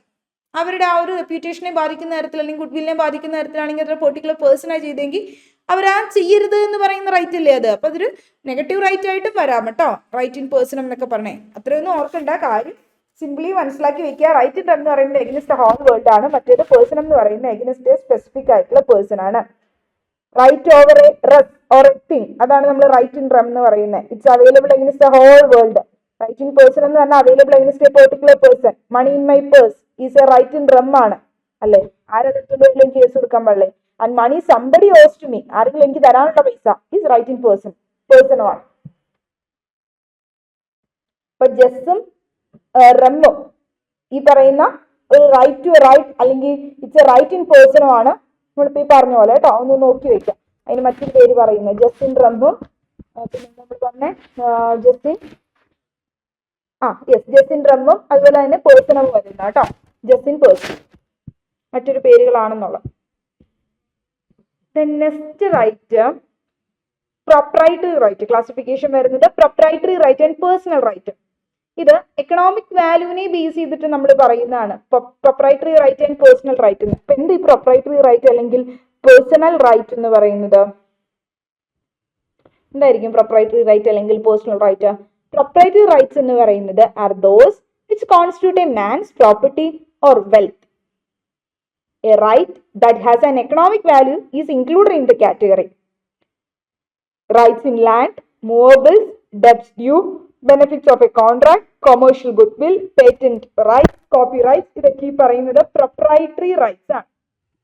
അതായത് ഒരു മാനിന്റെ ഒരു വ്യക്തിയുടെ പ്രോപ്പർട്ടിയുമായി ബന്ധപ്പെട്ട് അല്ലെങ്കിൽ വെൽത്തുമായി ബന്ധപ്പെട്ട് വരുന്ന റൈറ്റുകളൊക്കെയാണ് പ്രൊപ്രൈറ്ററി റൈറ്റ്. അതിന്റെ എക്കണോമിക് വാല്യൂമായി ബേസ് ചെയ്തിട്ടാണ് നമ്മൾ പറയുന്നത്. ഏതെങ്കിലും ഒരു റൈറ്റ് അതിനൊരു എക്കണോമിക് വാല്യൂ ഉൾപ്പെടുന്നതാണ് എങ്കിൽ അത് ഈ ഒരു കാറ്റഗറി ഓഫ് റൈറ്റിലാണ് വരുന്നത്. ഇപ്പൊ നമ്മുടെ ലാൻഡിലുള്ള റൈറ്റ് അല്ലെങ്കിൽ മൂവബിൾസിന്റെ പുറത്തുള്ള റൈറ്റ്, എന്തെങ്കിലും വിലമതിക്കുന്നതൊക്കെ. അപ്പോൾ ഡെപ്സ് ഡ്യൂ, കിട്ടാനുള്ള കടം, ഇതൊക്കെ നമുക്ക് ബെനിഫിറ്റ് ആയിട്ട് കിട്ടാൻ പോകുന്നതല്ലേ. അല്ലെങ്കിൽ കോൺട്രാക്റ്റിൽ നിന്ന് കിട്ടുന്ന ബെനിഫിറ്റ്സ്, അല്ലെങ്കിൽ കൊമേഴ്ഷ്യൽ ഗുഡ്വില്ല, അല്ലെങ്കിൽ പേറ്റന്റ് റൈറ്റ്സ്, കോപ്പി റൈറ്റ്, ഇതൊക്കെ നമ്മുടെ പ്രൊപ്രൈറ്ററി റൈറ്റ് ആണ്. ഒരു മാന്റെ പ്രോപ്പർട്ടി അല്ലെങ്കിൽ അയാളുടെ വെൽത്തിനെ കോൺട്രിബ്യൂട്ട് ചെയ്യുന്ന റൈറ്റുകളാണെങ്കിൽ അതെല്ലാം പ്രൊപ്രൈറ്ററി റൈറ്റുകളാണ്. ഇനി rights which have no economic value are termed the personal rights. Economic value ഇല്ലാത്ത റൈറ്റുകൾ അതിനെയൊക്കെ നമ്മൾ പേഴ്സണൽ റൈറ്റ് എന്നാണ് ടേം ചെയ്യുന്നത്. സപ്പോസ് ഒരു വ്യക്തിയുടെ പേഴ്സണൽ കണ്ടീഷനുമായി റിലേറ്റ് ചെയ്ത് വരുന്ന അല്ലെങ്കിൽ അയാളുടെ പേഴ്സണൽ സ്റ്റാറ്റസുമായിട്ട് റിലേറ്റ് ചെയ്ത് വരുന്നതൊക്കെ ആണെങ്കിൽ അതൊക്കെ എന്താവില്ല, അതൊന്നും പ്രൊപ്രൈറ്ററി റൈറ്റ് അല്ല. അതെന്തിനാ നമ്മൾ പറയുന്നതിന് പേഴ്സണൽ റൈറ്റ്. Conjugal right. എന്താ കോൺജുഗൽ റൈറ്റ്? ഒരു പാർട്ട്ണർ, അതായത് ഒരു ഹസ്ബൻഡിന് അല്ലെങ്കിൽ ഒരു വൈഫിന് തിരിച്ച് അങ്ങോട്ടും ഇങ്ങോട്ടും വൈസ് വേഴ്സ അങ്ങോട്ടും ഇങ്ങോട്ടും എന്ത് ചെയ്യുന്നുണ്ട്, അവർക്ക് അവരുടെ ഒരു പാർട്ട്ണർ എന്നുള്ള രീതിയിലുള്ള അവരുടെ സെക്ഷൽ റൈറ്റ്സ്, അതാണ് അവരുടെ റൈറ്റ് കോൺജുഗൽ റൈറ്റ്സ്. നമ്മൾ കോൺജുഗൽ റൈറ്റ്സ് റെസ്റ്റിറ്റ്യൂട്ട് ചെയ്യാന്നൊക്കെ പറഞ്ഞ ഫാമിലി ലോയിൽ പഠിച്ചിട്ടുണ്ട്. അപ്പൊ ആ കോൺജുഗൽ റൈറ്റ്സ്, അപ്പൊ അതെന്താ, അത് അയാളുടെ പേഴ്സണൽ റൈറ്റ് ആണ്. അല്ലെങ്കിൽ അയാളുടെ വെൽത്തിനെ കാണിക്കുന്നു, അല്ലെങ്കിൽ അയാളുടെ എക്കണോമിക് വാല്യൂവിനെ ബേസ് ചെയ്തിട്ടാണോ? അല്ല, എക്കണോമിക് വാല്യൂവിനെ ബേസ് ചെയ്തിട്ടല്ല കേട്ടോ അത് വരുന്നത്. So conjugal rights. പിന്നെ അതുപോലെ തന്നെ പാരന്റൽ റൈറ്റ്സ്, റെപ്യൂട്ടേഷനുള്ള റൈറ്റ്സ്, സിറ്റിസൺഷിപ്പ് റൈറ്റ്, പിന്നെ ഫ്രീഡം, പേഴ്സണൽ ലിബർട്ടി, ഇതൊക്കെ ഒരു വ്യക്തിയുടെ എക്കണോമിക് വാല്യൂവിനെ ബേസ് ചെയ്ത് വരുന്ന റൈറ്റുകളല്ല. സോ അതിനെ നമ്മൾ പേഴ്സണൽ റൈറ്റ്സ് എന്ന് പറയും. അപ്പൊ ഈ ഒരു ഡിസ്റ്റിങ്ഷൻ ശരിക്കും സാൽമണ്ട് ആണ് കൊണ്ടുവന്നത്. പ്രൊപ്രൈറ്ററി റൈറ്റ്സ് എന്ന് പറയുന്ന അദ്ദേഹത്തെ സംബന്ധിച്ചുള്ള പുള്ളി പറഞ്ഞത് അത് വാല്യുബിൾ ആയിട്ടുള്ള റൈറ്റ്സ് ആണ്, and personal rights are not valuable എന്നുള്ള രീതിയിലുമാണ് പറഞ്ഞേക്കുന്നത്. അപ്പൊ എക്കണോമിക് വാല്യൂവിനെ ബേസ് ചെയ്തിട്ടാണ് ഇദ്ദേഹം ഈ ക്ലാസിഫിക്കേഷൻ നടത്തിയത്. അപ്പൊ ആദ്യം പറഞ്ഞ പ്രൊപ്രൈറ്ററി റൈറ്റ് എന്ന് പറയുന്നത് ആർ വർത്ത് മണി ബേസ് ചെയ്തിട്ട് വരുന്നതാണ്. രണ്ടാമത് വരുന്നത് merely elements in his wellbeing, അതായത് ഒരു പേഴ്സന്റെ വെൽബീങ്ങിന് അവന് ആവശ്യമായിട്ടുള്ള റൈറ്റുകൾ, അത് മാത്രമേ ഉള്ളൂ. മറ്റേത് മണി എമൗണ്ട് വർത്ത് ആയിട്ട് വരുന്ന റൈറ്റുകളാണ്. ഇപ്പൊ പ്രൊപ്രൈറ്ററി റൈറ്റ്സിന് എക്കണോമിക് വാല്യൂ ഉണ്ട്, അതുപോലെ തന്നെ ജൂറിഡിക്കൽ ആയിട്ടുള്ള സിഗ്നിഫിക്കൻസും ഉണ്ട്. പേഴ്സണൽ റൈറ്റ്സിലേക്ക് വരുമ്പോഴോ അതിനൊരു ലീഗൽ കോൺസെപ്റ്റിലുള്ള ജൂറിഡിക്കൽ സിഗ്നിഫിക്കൻസ് മാത്രമേ ഉള്ളൂ. അടുത്തത് ക്ലാസിഫിക്കേഷൻ വരുന്നത് rights in re propria and rights in re aliena. ഇന്ന് rights in re propria and rights in re aliena എന്ന് പറയുന്നത് stressing on object concerned object എന്താണോ ആ ഒരു ഒബ്ജക്റ്റ് അവിടെ ഉള്ളത് അതിനെ കൺസേൺ ചെയ്ത് വരുന്ന റൈറ്റ് ആണ്. ജൂറിസ്പ്രുഡൻസിൽ ലീഗൽ റൈറ്റിനെ നമ്മൾ റൈറ്റ് ഇൻ റീ എലിനിയ എന്നും റൈറ്റ് ഇൻ റീപ്രോപ്രിയ എന്നും പറയുന്നത് ക്ലാസിഫൈ ചെയ്യുന്നുണ്ട്. റൈറ്റ് ഇൻ റീ എലിനിയ എന്ന് പറയുന്നത് right available to a person over another man's land, അതായത് എനിക്ക് മറ്റൊരുത്തന്റെ ലാൻഡിൽ അയാൾ വഴിയായിട്ട് കിട്ടുന്ന ആ ഒരു റൈറ്റിനെയാണ് റൈറ്റ് ഇൻ റീ എലിനിയ എന്ന് പറയുന്നത്. ഇപ്പൊ ഇതിന് നമുക്ക് വരാൻ പറ്റുന്ന ഈസ്മെന്റ് റൈറ്റ്, എനിക്ക് അപ്പുറത്തെ വീട്ടില് ഒരു വഴി കൂടി നടക്കാനുള്ള, മറ്റൊരാളുടെ ഭൂമിയിലൂടെ നടക്കാനായിട്ടുള്ള ഒരു റൈറ്റ് ഉണ്ട് എന്ന് പറയുന്നത് ഈസ്മെന്റ് റൈറ്റ്. നമുക്ക് വഴി നടക്കാനുള്ള അവകാശമില്ലേ, ഈസ്മെന്റ് റൈറ്റ്. ആ ഈസ്മെന്റ് റൈറ്റ് എന്ന് പറയുന്നത് എന്താണ്, എനിക്ക് അങ്ങനെ ഒരു ഈസ്മെന്റ് റൈറ്റ് ഉണ്ടെന്ന് പറയുമ്പോൾ അത് മറ്റൊരാളുടെ അനദർ മാൻ, എന്റെ അല്ല, അനദർ മാന്റെ ലാൻഡിലൂടെ എനിക്ക് കിട്ടുന്ന ഒരു റൈറ്റ് ആണ് എങ്കിൽ അതിനെ നമുക്ക് എന്ന് പറയാം റൈറ്റ് ഇൻ റീ എലിനിയ എന്നാണ് പറയുന്നത്. അപ്പൊ അതിന് ഈസ്മെന്റ് റൈറ്റ് ഒരു എക്സാമ്പിൾ ആണ് കേട്ടോ. ഇപ്പൊ mister A makes a lease of his property to B. A എന്ത് ചെയ്തു, ലീസിന് കൊടുത്തു അയാളുടെ പ്രോപ്പർട്ടി ബിക്ക്. And B's right is right in re aliena. ഞാൻ എന്റെ വീട് വാടകയ്ക്ക് കൊടുത്തു എന്ന് വിചാരിക്കാം ഒരു വ്യക്തിക്ക്, ബി എന്ന് പറയുന്ന വ്യക്തിക്ക്. അയാൾക്ക് ഈ പ്രോപ്പർട്ടിയിലുള്ള റൈറ്റ് എന്താ, റൈറ്റ് ഇൻ റീ എലിനിയ ആണ്. റീ എലിനിയ എന്തുകൊണ്ട് എന്താ, കാരണം പുള്ളിക്ക് ഞാൻ വഴിയില്ലേ പ്രോപ്പർട്ടിയിൽ റൈറ്റ്, ആക്ച്വൽ ഓണർ ഞാൻ തന്നെയാണ്, പക്ഷെ അവിടെ താമസിക്കാനുള്ള റൈറ്റ് മാത്രമേ ഉള്ളൂ. അപ്പൊ അത് റൈറ്റ് ഇൻ റീ എലിനിയ ആണ്. അപ്പൊ അതുപോലെ തന്നെ mister A obtains a loan from a bank by depositing the title deeds with the bank. ആധാരമൊക്കെ കൊണ്ടുവച്ച് വഴിയായിട്ട് ലോൺ കിട്ടിയെന്ന് വിചാരിക്കാം.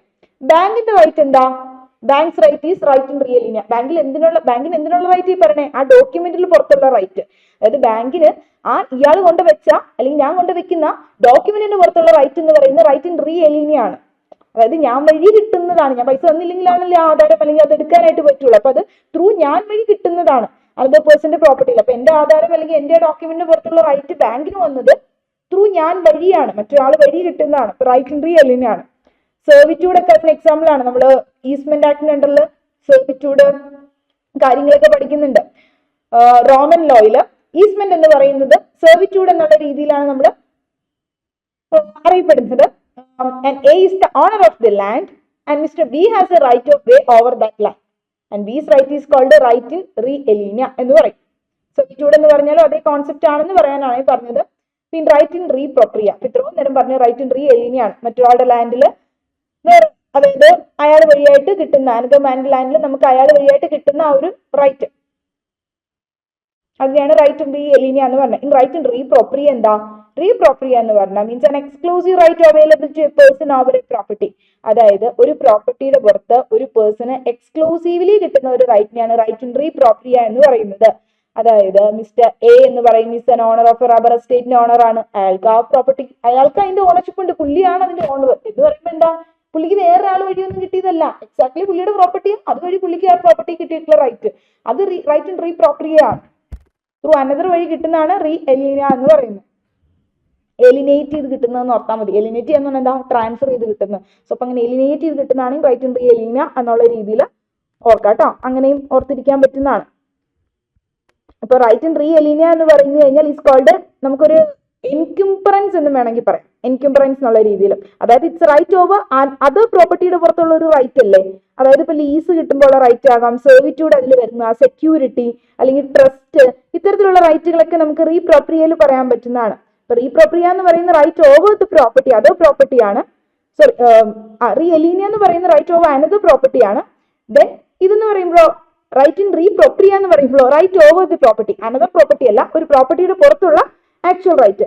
അതിപ്പോ മെറ്റീരിയൽ തിങ്സ് ആവാം, ഇപ്പൊ നമുക്കിപ്പോ ലാൻഡോ അല്ലെങ്കിൽ നമ്മുടെ എന്തെങ്കിലും ചാറ്റൽസ്, ഇതിലൊക്കെ ഉള്ള റൈറ്റുകളാവാം. ഇമ്മെറ്റീരിയൽ തിങ്സിന് പുറത്തുള്ളതാകാം. ഇപ്പൊ എനിക്ക് ഭൂമി അല്ലെങ്കിൽ കാറ്, ഇത്തരത്തിലുള്ള കാര്യങ്ങൾ തന്നെ ആവണമെന്നില്ല. അല്ലാതെ ഇപ്പൊ ഇമ്മെറ്റീരിയൽ ആയിട്ടുള്ള തിങ്സ്, ഇപ്പൊ എനിക്ക് പേറ്റന്റ് ഉണ്ട് അല്ലെങ്കിൽ ഒരു ഡിസൈൻ ഉണ്ട്, അതിന്റെ പുറത്തുള്ള റൈറ്റ് ഉണ്ട്, അല്ലെങ്കിൽ കോപ്പി റൈറ്റ് ഉണ്ട്, അത്തരത്തിലുള്ള ട്രേഡ് മാർക്ക്, ഇത്തരത്തിലുള്ള റൈറ്റുകളും ഒക്കെ എന്താണ് ഇതിൽ വരുന്നത് തന്നെയാണ്. നമ്മുടെ റൈറ്റ് റീപ്രോപ്രിയയിൽ തന്നെ വരും. ആക്ച്വലി ഒരാൾക്ക് റൈറ്റ് വെസ്റ്റ് ചെയ്യുന്നു, അത് എന്തിലെങ്കിലും ആയിക്കോട്ടെ, ഓവർ എ പ്രോപ്പർട്ടി എന്ന് പറയുന്നുള്ളൂ. ഷുഡ് നോട്ട് ഈ പറയുന്ന രീതിയിൽ മെൻഷൻ ചെയ്തിട്ടില്ല അത് നമ്മൾ മെറ്റീരിയൽ ആയിട്ടുള്ള തിങ് ആണോ ഇമ്മെറ്റീരിയൽ ആയിട്ടുള്ള തിങ് ആണോ, അതായത് ടാൻജിബിൾ പ്രോപ്പർട്ടി ആണോ ഇൻടാൻജിബിൾ പ്രോപ്പർട്ടി ആണോ എന്നൊന്നും മെൻഷൻ ചെയ്തിട്ടില്ല കേട്ടോ. സോ അതുകൊണ്ട് എന്തും വരാം. ഇനി അടുത്തത് പ്രിൻസിപ്പൽ ആൻഡ് ആക്സസറി റൈറ്റ്. എന്താ പ്രിൻസിപ്പൽ റൈറ്റും ആക്സസറി റൈറ്റും?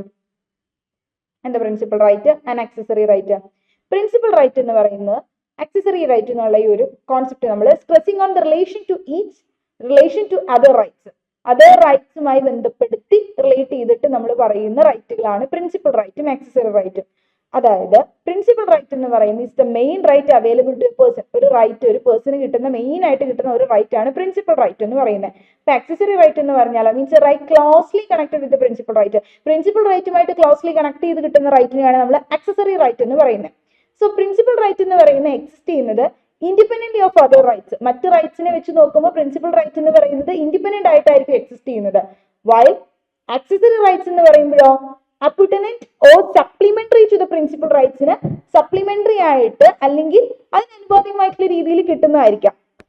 അപ്പൊ അതിന് നമുക്കൊരു ഇല്ലസ്ട്രേഷൻ നോക്കാം. വെൻ എ ഡെപ്റ്റ് is secured by a mortgage വഴിയായിട്ട് നമ്മൾ ഒരു ഡെപ്റ്റ് സെക്യൂർ ചെയ്തിരിക്കുകയെന്ന് വിചാരിക്കാം. അങ്ങനെയാണെങ്കിൽ ഡെപ്റ്റ് എന്ന് പറയുന്നതാണ് നമ്മുടെ പ്രിൻസിപ്പൽ റൈറ്റ്. സെക്യൂരിറ്റി എന്ന് പറയുന്നത് എന്താ, അത് വഴി കിട്ടിയിട്ടുള്ളതാണ്. ഞാൻ ഒരു ബാങ്കിൽ നിന്ന് പോയി കടം എടുത്തേക്കുന്നു. കടം എടുക്കാൻ നേരത്ത് ഞാൻ ഒരു ഈട് വെച്ചിരിക്കുന്ന എൻ്റെ ഭൂമിയായിരുന്നു. അപ്പൊ മോർഗേജ് ചെയ്തിട്ടാണ് കേട്ടോ കിട്ടിയത്. അതായത് ഇപ്പൊ ഞാൻ എൻ്റെ ആ ഒരു ആധാരം കൊണ്ട് വെച്ചിട്ടാണ് കിട്ടിയത്. അപ്പൊ ഞാൻ പറഞ്ഞു തന്നില്ല എങ്കിൽ ഒരു സെക്യൂരിറ്റി, അതായത് ഞാൻ ഡെപ്റ്റ് തിരിച്ചു തന്നോളാം എന്നുള്ളതിനൊരു security for the payment of ഡെപ്റ്റ്, അതിനല്ലേ നമ്മൾ മോർഗേജ് എന്ന് പറയുന്നത്. എന്ത് മോർഗേജ് എന്ന് പറയുന്നത് transfer of the property for the security for the payment of a ഡെപ്റ്റ്. അതായത് ഒരു ഡെപ്റ്റ് അടയ്ക്കാമെന്നുള്ളതിന്, എന്തോ ഒരു കടമുണ്ട്, ആ കട അടയ്ക്കാന്നുള്ളതിനുള്ളൊരു സെക്യൂരിറ്റി ആയിട്ടാണ് നമ്മൾ ഒരു പ്രോപ്പർട്ടി ട്രാൻസ്ഫർ ചെയ്യുന്നതെങ്കിൽ ദാറ്റ് കൈൻഡ് ഓഫ് ട്രാൻസ്ഫർ നടക്കുന്നതിനാണ് നമ്മൾ മോർഗേജ് എന്ന് പറയുന്നത്. അപ്പൊ കൊടുക്കുന്ന ആളെ മോർഗേജർ എന്ന്, ആർക്കാണോ കൊടുക്കുന്ന ഒരു മോർഗേജ് എന്നൊക്കെ പറയും. അതിലേക്കൊന്നും ഞാൻ പോകുന്നില്ല വലിയ കാര്യമായിട്ട്. അപ്പൊ ഇതില് പ്രിൻസിപ്പൽ അപ്പൊ മോർഗേജ്, ആ മോർഗേജ് വഴിയായിട്ട് ഒരു ഡെപ്റ്റ് സെക്യൂർ ചെയ്യുകയാണെങ്കിൽ, അതായത് ഇപ്പൊ ഒരു മോർഗേജ് ഈട് വെച്ച് അങ്ങനെയുള്ള മോർഗേജ് വഴിയായിട്ട് ഒരു ഡെപ്റ്റ് അവിടെ സെക്യൂർ ചെയ്തിട്ടുണ്ടെങ്കിൽ ഇപ്പൊ ബാങ്കുകാരന് ഉള്ള റൈറ്റ് എന്തായിരിക്കും, അല്ലെങ്കിൽ ബാങ്കിനുള്ള റൈറ്റ് എന്തായിരിക്കും? അവരുടെ റൈറ്റ് എന്ന് പറയുന്നത് എന്താ? പ്രിൻസിപ്പൽ, മെയിൻ ആയിട്ടുള്ള റൈറ്റ് എന്താ? കടമാണ്. 10 ലക്ഷം രൂപ എനിക്ക് തന്നിട്ടുണ്ടെങ്കിൽ ആ കിട്ടാനുള്ള 10 ലക്ഷം രൂപയാണ് അവരുടെ പ്രിൻസിപ്പൽ റൈറ്റ്. ആ ഡെപ്റ്റ് ആണ് അവരുടെ പ്രിൻസിപ്പൽ റൈറ്റ്. സെക്യൂരിറ്റി, അതിനു വേണ്ടി വെച്ചേക്കുന്ന ഈട്, ആ സെക്യൂരിറ്റി എന്താ? അവരുടെ അക്സസറി റൈറ്റാ. അതായത് ആ കട ഉണ്ടായിരുന്നത് കൊണ്ട് അത് വഴിയല്ലേ ഈ റൈറ്റ് കിട്ടിയത്, ഈ പ്രോപ്പർട്ടിയുടെ പുറത്തുള്ള റൈറ്റ്, അല്ലെങ്കിൽ ആ ഈട് വെച്ച ആധാരത്തിന് പുറത്തുള്ള റൈറ്റ് വന്നത്. സോ ഇപ്പൊ പ്രിൻസിപ്പൽ റൈറ്റ് എന്ന് പറയുന്നതാണ് ആ മെയിൻ ആയിട്ടുള്ള റൈറ്റ്, ആ ഡെപ്റ്റ് കിട്ടാനുണ്ട് എന്ന് പറയുന്നത്. സോ അത് ത്രൂ കിട്ടുന്ന റൈറ്റുകളെയാണ് നമ്മൾ ആക്സസറി റൈറ്റ് എന്ന് പറയുന്നത്. അപ്പൊ സെക്യൂരിറ്റി എന്ന് പറയുന്നത് അത് ത്രൂ കിട്ടുന്ന ഒരു ആക്സസറി റൈറ്റ് ആണ്. ഇവിടെ mister A is the owner of the property and B has an easement right over the property. Here A's right over the right of ownership is a principal right. A എന്ന് പറയുന്നതാണ് ഒരു പ്രോപ്പർട്ടിയുടെ owner, B എന്ന് പറയുന്നത്, ബിക്ക് അതിന്റെ പുറത്ത് ഒരു ഈസ്മെന്റ് റൈറ്റും ഉണ്ട്. എ എന്ന് പറയുന്നത് എന്താ? എയുടെ റൈറ്റ് ഓഫ് ഓണർഷിപ്പ് എന്ത് തരത്തിലുള്ള റൈറ്റാ? അയാൾക്ക് റൈറ്റ് ഓഫ് ഓണർഷിപ്പ് ഉണ്ടെന്ന് പറയുമ്പോൾ പ്രിൻസിപ്പൽ റൈറ്റാ. ആൻഡ് സെർവിറ്റ്യൂഡ് എന്ന് പറയുന്നത്, സെർവിറ്റ്യൂഡ് അല്ലെങ്കിൽ നമ്മൾ മറ്റു വേർഡ് ഈസ്മെന്റ് എന്ന് പറയുന്നത് കേട്ടോ. അപ്പൊ വേർഡായിട്ടാണ് സെർവിറ്റ്യൂഡ് എന്ന് പറയുന്നത്. അപ്പൊ സെർവിറ്റ്യൂഡ് അല്ലെങ്കിൽ ഈസ്മെന്റ് എന്ന് പറയുന്നത് accessory to the ownership of the land, ആ ലാൻഡിന്റെ ഓണർഷിപ്പുമായി ബന്ധപ്പെട്ട് ആക്സസറി ആയിട്ട് കിട്ടുന്ന റൈറ്റ് ആണ് ഈ സെർവിറ്റ്യൂഡ് അല്ലെങ്കിൽ ഈസ്മെന്റ് റൈറ്റ് എന്ന് പറയുന്നത്.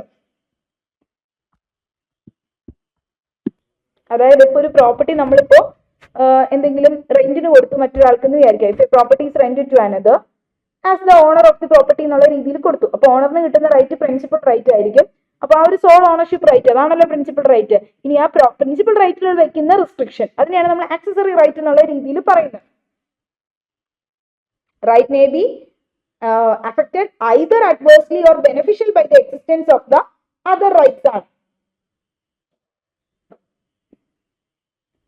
അതായത് ഗ്രേറ്റസ്റ്റ് റൈറ്റ് ഏതാണോ അത് പ്രിൻസിപ്പൽ റൈറ്റ് ആയിരിക്കും. അതിന് അപ്പോർട്ടനന്റ് ആയിട്ട് വരുന്ന റൈറ്റിനെയാണ് നമ്മൾ ആക്സസറി റൈറ്റ് എന്ന് പറയുന്നത്. റെന്റ് അല്ലെങ്കിൽ അതിന്റെ ടേംസ് ഓഫ് ലീസ് എന്നൊക്കെ പറയുമ്പോൾ ആക്സസറി റൈറ്റ് ആണ് കേട്ടോ. ലാൻഡ് ലോഡിന്റെ ആ ഒരു ഓണർഷിപ്പ് ഓഫ് ദി പ്രോപ്പർട്ടിയുടെ പുറത്തുള്ള ആക്സസറി റൈറ്റ് ആണ് റെന്റും മറ്റു ടേംസ് ഓഫ് ലീസ് ഒക്കെ വരുന്നത്. ഇനി അടുത്ത റൈറ്റ് ആണ് legal right and equitable right. എന്താ ലീഗൽ റൈറ്റും ഇക്വിറ്റബിൾ റൈറ്റും?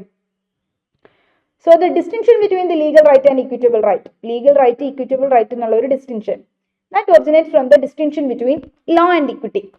ലോയും ഇക്വിറ്റിയും തമ്മിലുള്ള ഡിസ്റ്റിങ്ഷനിൽ നിന്നാണ് ലീഗൽ റൈറ്റ് ഇക്വിറ്റബിൾ റൈറ്റ് എന്നുള്ള ഒരു ഡിസ്റ്റിങ്ഷൻ വന്നിട്ടുള്ളത്. ഇംഗ്ലണ്ടിൽ there were formerly two systems of law administered respectively in the court of common law courts ഉണ്ടായിരുന്നു, അതുപോലെ തന്നെ ചാൻസറി കോർട്ടും ഉണ്ടായിരുന്നു. Rights protected by the common law കോടതികൾ പ്രൊട്ടക്ട് ചെയ്യുന്ന റൈറ്റ്സുകളെ ലീഗൽ റൈറ്റ്സ് എന്നും ചാൻസറി കോടതികൾ പ്രൊട്ടക്ട് ചെയ്യുന്ന റൈറ്റുകളെ ഇക്വിറ്റബിൾ റൈറ്റും എന്നുമാണ് അറിയപ്പെട്ടുകൊണ്ടിരുന്നത്. അപ്പൊ ഈ ഇക്വിറ്റി റൈറ്റ് എന്ന് പറയുന്നത് കോൺസ്റ്റിറ്റ്യൂട്ട് ചെയ്യുന്നത് ഫോർ ദ പർപ്പസ് ഓഫ് അവിടെ ഒരു ഇക്വിറ്റി പ്രിൻസിപ്പിൾസിനെ ബേസ് ചെയ്തിട്ട് എഴുതപ്പെട്ടിട്ടുള്ള പ്രിൻസിപ്പിൾ ഒന്നും അല്ല, ജസ്റ്റിസ് അല്ലെങ്കിൽ ഇക്വിറ്റി, ഗുഡ് കോൺഷ്യസ്നസ്, അവബോധം, അതിനെയൊക്കെ ബേസ് ചെയ്ത് വരുന്നതാണ് ഇക്വിറ്റി കോർട്സ് എന്ന് പറയുന്ന, അതിനെ ബേസ് ചെയ്ത് വരുന്നതാണ്. അതായത് ഇപ്പോൾ ഒരു ടൈം ബാർഡ് ആയിട്ടുള്ള ഒരു ഡെപ്റ്റ്, കാലാവധി കഴിഞ്ഞ് പോയ കടമാണെങ്കിലും ക്രെഡിറ്ററിന്റെ റെമഡി എന്താണ്? അവിടെ നഷ്ടപ്പെടും. അതായത് ക്രെഡിറ്ററിന് അവിടെ നഷ്ടം സംഭവിക്കുകയല്ലേ ചെയ്യുന്നത്. He can file a suit before the equity court. അതായത് ഇവർ ഇക്വിറ്റി കോടതി പ്രകാരം പറയുന്നത് ഒരാൾക്കൊരു നഷ്ടം സംഭവിക്കുന്നുണ്ടെങ്കിൽ ഒരു ധാർമ്മികത അല്ലെങ്കിൽ ഒരു ഇക്വിറ്റി, ഗുഡ് കോൺഷ്യസ്നസ് ഒക്കെ പ്രകാരം അയാൾക്ക് എന്ത് ചെയ്യാം? കാലാവധി കഴിഞ്ഞു പോയെങ്കിലും അയാൾക്ക് സ്യൂട്ട് ഫയൽ ചെയ്യാം ഇക്വിറ്റി കോടതിയിൽ നിന്നാണ് പറയുന്നത്. And the court will consider his case, consider ചെയ്യും എന്നുള്ള രീതിയിൽ. അൺഫോർച്ചുനേറ്റ്ലി ഇംഗ്ലണ്ടിലെ ഇക്വിറ്റി കോർട്സ് എന്ന് പറയുന്നത് നമ്മൾ അബോളിഷ് ചെയ്തിട്ടുണ്ട്. ഏത് പ്രകാരം? എനാക്ട്മെന്റ് ഓഫ് ജുഡിക്കേച്ചർ ആക്ട് 1873 ആൻഡ് 1875 പ്രകാരമൊക്കെ ഈ സംഭവം എടുത്തു കളഞ്ഞു. അത് പ്രകാരമാണ് നമ്മൾ ഇക്വിറ്റബിൾ റൈറ്റ്സ് എന്ന് പറയുന്നത്. ഇക്വിറ്റി കോർട്സ് ത്രൂ എൻഫോഴ്സ് ചെയ്ത് കിട്ടുന്ന റൈറ്റ്സുകളെയായിരുന്നു ഇക്വിറ്റബിൾ റൈറ്റ്സ് എന്ന് പറഞ്ഞു. ഇപ്പൊ ഈ പറഞ്ഞ കടത്തിന്റെ കാര്യം ഓർത്താൽ മതി. ആക്ച്വലി നമുക്ക് പറ്റില്ല, എൻഫോഴ്സിബിലിറ്റി ഇല്ല, എന്നാൽ പോലും ഇക്വിറ്റി കോടതികൾ വഴിയായിട്ട് പറ്റുമായിരുന്നു. ആ സാധനം ഇപ്പൊ ഇല്ല, അത് കളഞ്ഞു കേട്ടോ. ഇക്വിറ്റി കോടതികളില്ല ഇന്ത്യയില്. നമ്മൾ ഇംഗ്ലണ്ടിന്റെ കാര്യമാണ് പറഞ്ഞത്. ഇന്ത്യയിലേക്ക് വരുമ്പോൾ however there had never been such a division of law and equity എന്നുള്ള രീതിയിൽ, അല്ലെങ്കിൽ ലീഗൽ ആൻഡ് ഇക്വിറ്റബിൾ റൈറ്റ്സ് എന്ന് പറഞ്ഞുകൊണ്ട് ഒരു ഡിവിഷൻ നമുക്ക് ഇന്ത്യയിൽ ഇല്ല. അപ്പൊ ഇക്വിറ്റബിൾ റൈറ്റ്സ് എന്ന് പറയുന്നത് ഇംഗ്ലീഷ് ലീഗൽ സിസ്റ്റത്തിന്റെ ഒരു ക്രിയേഷൻ ആണ്. ആക്ച്വലി ഇന്ത്യയിൽ certain റൂൾസ് ഓഫ് ഇക്വിറ്റി നമ്മൾ ഫോളോ ചെയ്യുന്നുണ്ട്. അതായത് ഇപ്പോൾ ഒരു പാർട്ട് ഓഫ് സം സ്റ്റാറ്റ്യൂട്ടിന്റെ ഭാഗമായിട്ട് നമ്മൾ ഇക്വിറ്റി പ്രിൻസിപ്പിൾസ് നമ്മൾ ഫോളോ ചെയ്യുന്നുണ്ട്. അല്ലെങ്കിൽ നമ്മുടെ ഒരു കോൺഷ്യസ്നസ്, അവബോധത്തിന്റെ ഒക്കെ ഭാഗമായിട്ട് നമ്മുടെ നാച്ചുറൽ ജസ്റ്റിസ് പ്രിൻസിപ്പിൾസ് ഒക്കെ ഇല്ലേ, അഡ്മിനിസ്ട്രേറ്റീവ് ലോ എടുക്കുമ്പോൾ നമുക്ക് എടുക്കാം. ഓഡിയൽറ്ററും പാട്ടും അത്തരത്തിലുള്ള കുറച്ച് പ്രിൻസിപ്പിൾസ് ഒക്കെ നമ്മൾ ഫോളോ ചെയ്യുന്നുണ്ട്. നോട്ട് റിട്ടൺ എനിവർ, ബട്ട് നമ്മൾ ഫോളോ ചെയ്യുന്നത് തന്നെയാണ്. നമ്മുടെ ട്രൈബ്യൂണലുകളൊക്കെ ഫംഗ്ഷൻ ചെയ്യുമ്പോൾ ഈ നാച്ചുറൽ ജസ്റ്റിസ് പ്രിൻസിപ്പിൾസിന്റെ ബേസിസിലായിരിക്കണം എന്ന് പറയുന്നുണ്ട്. അപ്പോൾ privy council held that the Indian law does not recognise the legal and equitable എസ്റ്റേറ്റുകൾ അല്ലെങ്കിൽ അത്തരത്തിലുള്ള റൈറ്റുകൾ റെക്കഗ്നൈസ് ചെയ്തിട്ടില്ലാന്ന് പറഞ്ഞിട്ടുണ്ട്. And therefore there can be only one owner and where the property is vested in a trustee, the owner. So legal right equitable right എന്ന് പറയുമ്പോൾ legal rights എന്ന് പറഞ്ഞാൽ ഓർക്കേണ്ട ഇത്രേ ഉള്ളൂ, which derives from a legal source. ഒരു legal സോഴ്സിൽ നിന്ന് നമുക്ക് ഡിറൈവ് ചെയ്ത് കിട്ടുന്ന റൈറ്റ് ആണെങ്കിൽ അതിനെ ലീഗൽ റൈറ്റ് എന്ന് പറയാം. ഇക്വിറ്റബിൾ റൈറ്റ് എന്ന് പറയുന്നതോ ഇക്വിറ്റി പ്രിൻസിപ്പിൾസ് വഴിയായിട്ട് ഗ്യാരണ്ടി ചെയ്ത് കിട്ടുന്ന റൈറ്റിനെയാണ് ഇക്വിറ്റി റൈറ്റ് എന്ന് പറയുന്നത്, ഇക്വിറ്റബിൾ റൈറ്റ് എന്ന് പറയുന്നത്. അത്ര ഓർത്തിരിക്കുക കേട്ടോ, അത് മനസ്സിലാക്കി ഇരുന്നാൽ മതി എന്താണെന്നുള്ളത്. ലീഗൽ റൈറ്റ്സ് എന്ന് പറയുന്ന ഒരു അതോറിറ്റി പ്രൊവൈഡ് ചെയ്യുന്ന റൈറ്റ് ആണ്. ഇക്വിറ്റബിൾ റൈറ്റ്സ് എന്ന് പറയുന്നത് നാച്ചുറലി നമുക്ക് ഇൻഹെറിറ്റ് ചെയ്ത് കിട്ടുന്ന റൈറ്റ് അല്ലെങ്കിൽ നാച്ചുറൽ റൈറ്റ്സ് എന്നൊക്കെ പറയാറുണ്ട്. പക്ഷെ ഇവിടെ ഇങ്ങനെ ഒരു ക്ലാസിഫിക്കേഷൻ നമുക്ക് ഇന്ത്യയിൽ ഇല്ല. ഇനി antecedent right and remedial right, അതിന്റെ മറ്റു പേരാണ് primary right and sanctioning right. അടുത്ത റൈറ്റ് ആണ് പ്രൈമറി റൈറ്റും അതുപോലെ തന്നെ റെമഡിയൽ റൈറ്റ്സും. നമ്മൾ മറ്റൊരു പേര് പറയുന്നതാണ് ആന്റിസിഡന്റ് ആൻഡ് അതുപോലെ തന്നെ റെമഡിയൽ റൈറ്റ് എന്ന് കേട്ടോ. Sanctioning right and primary right എന്നാണ് അറിയപ്പെടുന്നത്. അപ്പോൾ പ്രൈമറി റൈറ്റ് സെക്കൻഡറി റൈറ്റ്സ് എന്ന് കൂടി ഈ ഒരു റൈറ്റ്സിന് പേരുണ്ട്. അതെന്താണെന്ന് വെച്ചാൽ പൊള്ളോക്കാണ് ഇത്തരത്തിൽ സബ്സ്റ്റാൻറ്റീവ് ആയിട്ടുള്ള രീതിയിലും അഡ്ജക്റ്റീവ് ആയിട്ടുള്ള രീതിയിലും എന്നുള്ള റൈറ്റ്സ് എന്നും പറഞ്ഞ് ഈ ഒരു റൈറ്റ്സിന് പേര് കൊടുത്തിട്ടുള്ളത്. അതായത് പ്രൈമറി റൈറ്റ്സിനെയും റെമഡിയൽ റൈറ്റ്സിനെയും അല്ലെങ്കിൽ പ്രൈമറി റൈറ്റ്സിനെയും സാങ്ഷനിങ് റൈറ്റ്സിനെയും മറ്റൊരു പേര് പൊള്ളോക്ക് റിഫർ ചെയ്തിട്ടുണ്ടായിരുന്നത് substantive rights and adjective rights എന്നായിരുന്നു. അപ്പോൾ എപ്പോഴാണ് ഒരു right, when a right exist independently of any other right and for its own sake, എപ്പോഴാണോ റൈറ്റ് എക്സിസ്റ്റ് ചെയ്യുന്നത് ഇൻഡിപെൻഡൻ്റ്ലി ആയിട്ട് of any other right and for its own sake, അങ്ങനെയാണെങ്കിൽ it is and when another right is added to it, the right so added is known as remedial right. ഇത്രേ ഉള്ളൂ. Primary right എന്ന് പറഞ്ഞു കഴിഞ്ഞാൽ നമുക്ക് പ്രധാനമായും കിട്ടുന്ന ഒരു റൈറ്റാണ് പ്രൈമറി റൈറ്റ്. ഇപ്പോൾ നമുക്ക് എന്താ പറയുക, right to perform a contract in personam, അല്ലെങ്കിൽ പറയുന്ന right not to be assault ചെയ്യരുത് മറ്റുള്ളവർ. ഇതിങ്ങനെ കുറേ റൈറ്റുകൾ ഉണ്ടെന്ന് വിചാരിക്കാം. അപ്പം ഇതൊക്കെ പ്രൈമറി റൈറ്റ് ആണ്. പ്രൈമറി റൈറ്റ് എന്ന് പറഞ്ഞാൽ നമുക്ക് എഗനിസ്റ്റ് ഓൾ പേഴ്സൺസിനും കിട്ടാം. അതായത് ഇൻ റമ്മും ആകാം, അതുപോലെ തന്നെ പേഴ്സണും ആകാം, ഒരു പേഴ്സൺ എഗനിസ്റ്റും ആയിട്ടും ആകാം. ആ പ്രൈമറി റൈറ്റ് ഏതെങ്കിലും വയലേറ്റ് ചെയ്ത് കഴിഞ്ഞാൽ അത് സാങ്ഷൻ ചെയ്ത് കോടതി വഴിയായിട്ട് നമുക്കത് എൻഫോഴ്സ് ചെയ്ത് കിട്ടുമ്പോൾ, അതായത് ഇപ്പം എൻ്റെ ഒരു റൈറ്റ് ഉണ്ട്, ആ റൈറ്റ് വയലേറ്റ് ചെയ്തു, അപ്പം ഞാൻ കോടതി മുഖാനെ പോയി അത് എനിക്ക് എൻഫോഴ്സ് ചെയ്ത് കിട്ടിക്കഴിഞ്ഞ് കഴിയുമ്പോഴേക്കും എന്താകും, അത് പിന്നെ സാങ്ഷനിങ് റൈറ്റ് എന്ന് നമ്മൾ അറിയപ്പെടും. അങ്ങനെയാണ് ഒരു ക്ലാസിഫിക്കേഷൻ ആയിട്ട് പറയുന്നത്. അതായത് പ്രൈമറി ആയിട്ടുള്ള റൈറ്റ് അത് സാങ്ഷൻ ചെയ്ത് കിട്ടുന്നു, റെമഡി ആയിട്ടുള്ള രീതിയിൽ നമുക്കത് സാങ്ഷൻ ചെയ്ത് കിട്ടുന്നു, റെമഡിയൽ ആയിട്ടുള്ള. അതായത് A has a right against the persons, generally വ്യക്തികളോട് എല്ലാവരോടും എക്ക് ഒരു റൈറ്റ് ഉണ്ട്, എന്താ, that nobody has defame him, നമ്മളെ ആരും ഡിഫേം ചെയ്യരുത് എന്നുള്ള റൈറ്റ് അതായത് ആ എക്ക് ഒരു റൈറ്റ് ഉണ്ട്, എയിനെ ആരും ഡിഫേം ചെയ്യരുത്. And if B has broken is duty, അത് എല്ലാവർക്കും എഗൻസ്റ്റ് ഉള്ളതല്ലേ, അല്ലെങ്കിൽ ഇവ മാത്രം തന്നെ ഡിഫേം ചെയ്യരുതെന്നല്ലോ, ആര് ഡിഫേം ചെയ്താലും അയാൾക്ക് കേസ് കൊടുക്കാം. അപ്പോൾ ബി ബ്രോക്കൺ ചെയ്യുകയാണ് അയാളുടെ ആ ഡ്യൂട്ടി എങ്കിൽ A shall have the remedial right to secure the damages, എക്ക് എന്ത് ചെയ്യാൻ പറ്റും, റെമഡിയൽ ആയിട്ടുള്ള റൈറ്റ്, മറ്റു പരിഹാരം കിട്ടും. അതായത് നോർമലി ഉള്ള ആ പ്രൈമറി റൈറ്റ് വയലേറ്റ് ചെയ്ത് കഴിഞ്ഞ് കഴിയുമ്പോഴേക്കും, അല്ലെങ്കിൽ അത് ബ്രീച്ച് ചെയ്ത് കഴിഞ്ഞ് കഴിയുമ്പോഴേക്കും അവർക്ക് ഡാമേജസ് കിട്ടാൻ വേണ്ടിയിട്ട് ആ റൈറ്റ് എന്ത് ചെയ്യും, എൻഫോഴ്സ് ചെയ്ത് എടുക്കാൻ പറ്റും ആ കോടതി മുഖേന. അങ്ങനെ കിട്ടിക്കഴിയുമ്പോഴേക്കും ആ റൈറ്റിനെ നമ്മൾ റെമഡിയൽ റൈറ്റ് അല്ലെങ്കിൽ അങ്ങനെ സാങ്ഷൻ ചെയ്ത് കിട്ടുമ്പോൾ സാങ്ഷനിങ് റൈറ്റ് എന്ന് അറിയപ്പെടുന്നു. അപ്പോൾ അതായത് മെയിൻ ആയിട്ടുള്ള പ്രൈമറി റൈറ്റ് അല്ലെങ്കിൽ ആൻറ്റിസിഡൻറ്റ് റൈറ്റ് ബ്രീച്ച് ചെയ്യുമ്പോൾ അല്ലെങ്കിൽ ഇൻഫ്രിഞ്ച് ചെയ്യുമ്പോൾ, വയലേറ്റ് ചെയ്യുമ്പോഴാണ് എന്ത് ചെയ്യുന്നത്, ഈ റെമഡിയൽ റൈറ്റ് അല്ലെങ്കിൽ സാങ്ഷൻ റൈറ്റ് വരുന്നത്. പ്രധാനമായിട്ടുള്ള റൈറ്റ് വയലേറ്റ് ചെയ്യുമ്പോഴാണ് ഈ റൈറ്റ് വരുന്നത്. ഇനി അടുത്ത് വെസ്റ്റഡ് റൈറ്റും കണ്ടീജൻ റൈറ്റും. എന്താ vested right and contingent right? Vested right എന്ന് പറയുന്ന ഒരു പേഴ്സണിൽ വെസ്റ്റ് ചെയ്യുന്ന, അയാൾ അടങ്ങിയിരിക്കുന്ന അല്ലെങ്കിൽ എക്സിസ്റ്റ് ചെയ്യുന്ന റൈറ്റിനെയാണ് നമ്മൾ വെസ്റ്റഡ് റൈറ്റ് എന്ന് പറയുന്നത്. ഇറ്റ്സ് ആൻ അബ്സല്യൂട്ട് ആയിട്ടുള്ള ഒരു റൈറ്റ് ആണ്. അതായത് എക്ക് അയാൾക്ക് അയാളുടെ പ്രോപ്പർട്ടി ബിക്ക് അയാൾ വിറ്റു, അങ്ങനെയാകുമ്പോൾ ബിക്ക് എന്ത് കിട്ടി, പ്രോപ്പർട്ടി വിറ്റു എന്നല്ലേ പറഞ്ഞേക്കുന്നത്. അപ്പോൾ ബിക്ക് ആ ഒരു പ്രോപ്പർട്ടിയുടെ പുറത്ത് കംപ്ലീറ്റ്ലി വെസ്റ്റഡ് റൈറ്റ് ആണുള്ളത്. എ എന്ന് പറയുന്നത്. ഇനി കണ്ടീജൻ റൈറ്റ് എന്ന് പറഞ്ഞാൽ എന്താ, അബ്സലൂട്ട്ലി ഒരാൾക്ക് ഒരു പ്രോപ്പർട്ടിയുടെ പുറത്ത് റൈറ്റ് അല്ലെങ്കിൽ ഒരു അയാൾക്കൊരു റൈറ്റ് ഉണ്ട്, എക്സിസ്റ്റ് ചെയ്യുന്നുണ്ടെങ്കിൽ അതിന് വെസ്റ്റഡ് ആയിട്ടില്ല, അയാൾ വെസ്റ്റ് ചെയ്യുന്നു എന്ന് പറയില്ലേ, വെസ്റ്റഡ് റൈറ്റാണ്. കണ്ടീജൻ റൈറ്റ് എന്ന് പറയുന്നത് ഇപ്പോൾ വില്ല് എഴുതി വെക്കുകയാണ്, എന്നിട്ട് എൻ്റെ മരണശേഷം എന്ന് പറയുന്നു. അപ്പോൾ എന്ത് ചെയ്യണം, അയാൾ മരിച്ചാലേ ഇയാൾക്ക് എന്ത് ചെയ്യുള്ളൂ, ആ ഒരു പ്രോപ്പർട്ടി കിട്ടുള്ളൂ. അപ്പോൾ ഇതൊരു കണ്ടീജൻ്റ് ആയിട്ടുള്ള റൈറ്റാണ്. ആക്ച്വലി അയാൾക്ക് എന്തുണ്ട്, ഫുൾ റൈറ്റ് ഉണ്ട്, വില്ല് എഴുതി ആളുടെ പേരിലാണ് വെച്ചേക്കല്, ബട്ട് എന്നാൽ പോലും മരിച്ചു കഴിയുമ്പോഴാണ് ഇത് എക്സിസ്റ്റൻസിലേക്ക് വരുള്ളൂ. അപ്പോഴാണ് എന്ത് ചെയ്യുള്ളൂ, ആ വെസ്റ്റഡ് റൈറ്റ് കണ്ടീജൻ്റ് റൈറ്റ് ആകുള്ളൂ എന്നുള്ളൊരു സിറ്റുവേഷൻ പോലെ. ഓക്കെ, അപ്പോൾ വെസ്റ്റഡ് റൈറ്റ് എന്ന് പറഞ്ഞാൽ ഇപ്പോൾ ഏതെങ്കിലും ഒരു എക്സാമ്പിൾ പറയുകയാണെങ്കിൽ, ഇപ്പോൾ ഒരു പീസ് ഓഫ് ലാൻഡ് നമ്മൾ ഗിഫ്റ്റ് ചെയ്തു എക്ക് ഫോർ ലൈഫ് ടൈം, ജീവിതകാലം മുഴുവനായിട്ട് ഞാൻ കൊടുത്തു എന്ന് വിചാരിക്കുക. പിന്നെ അതിനുശേഷം ഞാൻ എന്ത് ചെയ്തു, ദെൻ ടു ബിക്കും കൊടുത്തു.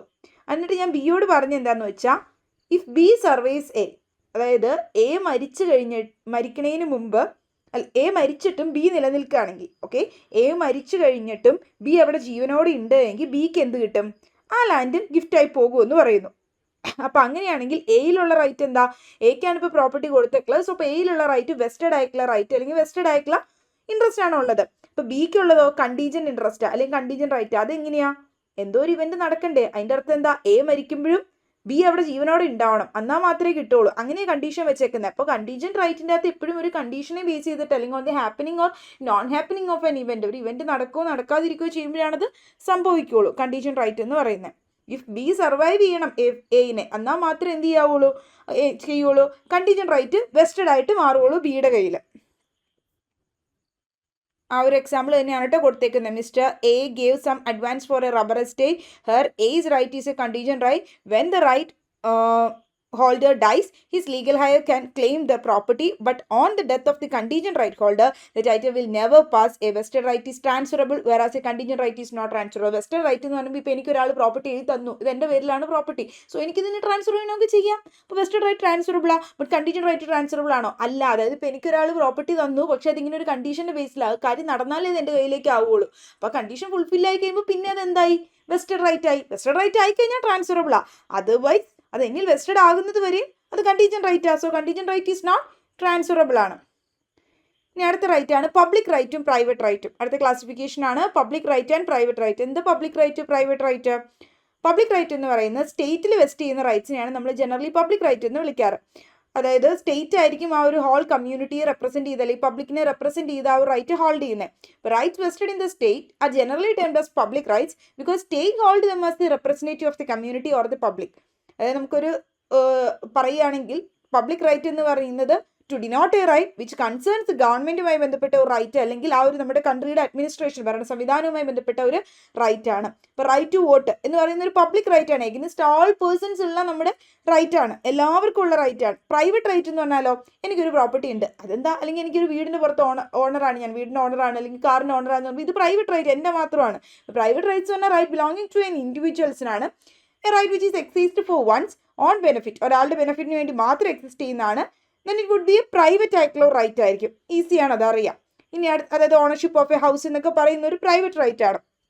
Then ordinary right and fundamental rights. അടുത്ത ഒരു ക്ലാസിഫിക്കേഷൻ കൂടി വെക്കാം, ordinary right and fundamental rights. എന്താ ഓർഡിനറി റൈറ്റ് ഫണ്ടമെന്റൽ റൈറ്റ്സും? നമ്മുടെ കോൺസ്റ്റിറ്റ്യൂഷൻ കൺഫർ ചെയ്ത് കൊടുത്തിട്ടുണ്ട് certain rights upon the individuals which are called fundamental rights. നമ്മുടെ കോൺസ്റ്റിറ്റ്യൂഷൻ പ്രകാരം കൺഫർ ചെയ്ത് തരുന്ന സിറ്റിസൺസിന് തരുന്ന റൈറ്റ്സ് ആണ് ഫണ്ടമെന്റൽ റൈറ്റ്സ്. സിറ്റിസൺസിന് മാത്രമല്ല, ചില ഫണ്ടമെന്റൽ റൈറ്റ്സ് നോൺ സിറ്റിസൺസിനും അവൈലബിൾ ആണ്. നമുക്ക് കോൺസ്റ്റിറ്റ്യൂഷനിലേക്ക് വരുമ്പോൾ അതൊക്കെ ഡിസ്കസ് ചെയ്യാം, ഓൾറെഡി നിങ്ങൾക്ക് അറിയായിരിക്കാം. അപ്പോൾ കോൺസ്റ്റിറ്റ്യൂഷൻ ഓഫ് ഇന്ത്യയിൽ കുറച്ച് റൈറ്റ്സ് സിറ്റിസൺസിനും നോൺ സിറ്റിസൺസിനും വരുന്നുണ്ട്. ജനറലി സിറ്റിസൺസിനാണ് എല്ലാ ഫണ്ടമെന്റൽ റൈറ്റ്സും ഉള്ളത്, പക്ഷേ ചിലത് നോൺ സിറ്റിസൺസിനും ഉണ്ട്. അവർക്ക് അവൈലബിൾ അല്ലാത്തതുകൊണ്ട് കേട്ടോ നോൺ സിറ്റിസൺസും കിട്ടാത്തത്. അപ്പോൾ അത്തരത്തിലുള്ള റൈറ്റ്സിനെയാണ് നമ്മൾ ഫണ്ടമെന്റൽ റൈറ്റ്സ് വേണ്ടത്. ഇനി for instance every citizen has a right to freedom of speech and expression, അല്ലെങ്കിൽ freedom to move throughout the territory of India, move ചെയ്യാനായിട്ടുള്ള ഫ്രീഡം, ഇതൊക്കെ എന്ന് പറയുന്നത് നമ്മുടെ ഫണ്ടമെന്റൽ റൈറ്റ്സ് ആണ്. ഇനി ഓർഡിനറി ലീഗൽ റൈറ്റ് എന്ന് പറഞ്ഞാലോ, അതായത് അത് ഇമ്പയർ ചെയ്യുന്ന അല്ലെങ്കിൽ അബ്രിജ് ചെയ്യുന്ന ഒരു അബ്രിഗേറ്റ് ബൈ ഒരു ലെജിസ്ലേറ്റീവ് ആക്ഷൻ വഴിയായിട്ട് ഏതെങ്കിലും ഒരു നിയമം സ്റ്റാറ്റ്യൂട്ട് വഴിയായിട്ടൊക്കെ കിട്ടുന്നതാണ്. അതല്ലാതെ കോൺസ്റ്റിറ്റ്യൂഷൻ അണ്ടറിൽ പറയുന്നതല്ല. കോൺസ്റ്റിറ്റ്യൂഷൻ്റെ പാർട്ട് 3 പറയുന്നതാണെങ്കിൽ മാത്രമേ അത് ഫണ്ടമെന്റൽ റൈറ്റ് ആവുള്ളൂ. അപ്പോൾ ഫണ്ടമെന്റൽ റൈറ്റ്സ് എന്ന് പറയുന്നത് എന്ത് ചെയ്യുക, however are immune from the interference by the law made in the exercise of legislative power. അതായത് ലെജിസ്ലേച്ചറിന് അല്ലെങ്കിൽ പാർലമെന്റിന് ഫണ്ടമെന്റൽ റൈറ്റ്സിൽ എന്ത് ചെയ്യാൻ പറ്റില്ല, അതിൽ നിന്നും ഫണ്ടമെന്റൽ റൈറ്റ്സിന് ഒരു ഇമ്മ്യൂണിറ്റി ഉണ്ട്. Laws which are repugnant to the fundamental റൈറ്റ്സുമായിട്ട് വയലേറ്റ് ചെയ്ത് അല്ലെങ്കിൽ ഫണ്ടമെന്റൽ റൈറ്റ്സിനെ ഇൻകൺസിസ്റ്റന്റ് ആയിട്ട് മറ്റൊരു ലോസ് പാർലമെന്റ് കൊണ്ടുവന്നു കഴിഞ്ഞാൽ അതെന്തായിരിക്കും, വോയിഡ് ആയി പോകും. ഫണ്ടമെന്റൽ റൈറ്റ് മാറ്റാൻ പറ്റുമോ? മാറ്റാൻ പറ്റും. കാരണം പണ്ട് നമ്മുടെ റൈറ്റ് ടു പ്രോപ്പർട്ടിയൊക്കെ ഫണ്ടമെന്റൽ റൈറ്റ് ആയിരുന്നു. പിന്നീട് 44th കോൺസ്റ്റിറ്റ്യൂഷണൽ അമെൻമെന്റ് 1978 വഴിയായിട്ട് അതൊക്കെ എടുത്ത് കളഞ്ഞിട്ടുണ്ടായിരുന്നു. പക്ഷേ ഫണ്ടമെന്റൽ റൈറ്റ്സ് അതെന്തുകൊണ്ടാണ് ഫണ്ടമെന്റൽ റൈറ്റ്സ് ചെയ്യാം, കോൺസ്റ്റിറ്റ്യൂഷണൽ അമെൻമെന്റ് അല്ലേ. അപ്പോൾ fundamental rights can only be altered through constitutional അമെൻമെന്റ് വഴിയായിട്ട് മാത്രമേ പറ്റുള്ളൂ. അതല്ലാതെ ഫണ്ടമെന്റൽ റൈറ്റ്സ് നമുക്ക് അമെൻഡ് ചെയ്യാനായിട്ട് പറ്റില്ല. സോ അപ്പോൾ ഇതാണ് ഫണ്ടമെന്റൽ റൈറ്റ്സും ഓർഡിനറി ആയിട്ടുള്ള ലീഗൽ റൈറ്റ്സും തമ്മിലുള്ള വ്യത്യാസം. ഇപ്പോൾ ഓർത്താൽ മതി. ഇപ്പോൾ നമ്മുടെ റൈറ്റ് ടു പ്രോപ്പർട്ടി തന്നെയാണെങ്കിൽ ഇപ്പോൾ ഒരു ഓർഡിനറി ലീഗൽ റൈറ്റ് മാത്രമാണ്, ഫണ്ടമെന്റൽ റൈറ്റ് അല്ലാതെ. പാർട്ട് 3 വരുന്നത് മാത്രമാണ് ഫണ്ടമെന്റൽ റൈറ്റ്സിന് അണ്ടറിൽ വരുള്ളൂ. അപ്പം ഇത്രയാണ് നമ്മുടെ ക്ലാസിഫിക്കേഷൻസ് ആയിട്ട് പറയുന്നത്, റൈറ്റിൻ്റെ ക്ലാസിഫിക്കേഷൻ. അപ്പോൾ റൈറ്റ്, സാൽമണ്ടിൻ്റെ ഡെഫിനിഷൻ, സാൽമണ്ട് പറയുന്ന എലമെൻറ്റ്സ് എന്തൊക്കെയാണ് റൈറ്റിൻ്റെ ആൻഡ് റൈറ്റിൻ്റെ ഈ ഒരു ക്ലാസിഫിക്കേഷൻ നോക്കിയിരിക്കുക. അതിന് അടുത്ത ക്ലാസ്സിൽ നമുക്ക് ഡ്യൂട്ടി എടുക്കാം. ഡ്യൂട്ടിയും അതോടൊപ്പം തന്നെ റൈറ്റും ഡ്യൂട്ടിയും തമ്മിലുള്ള കോറിലേഷനും എടുക്കാം. Okay, thank you.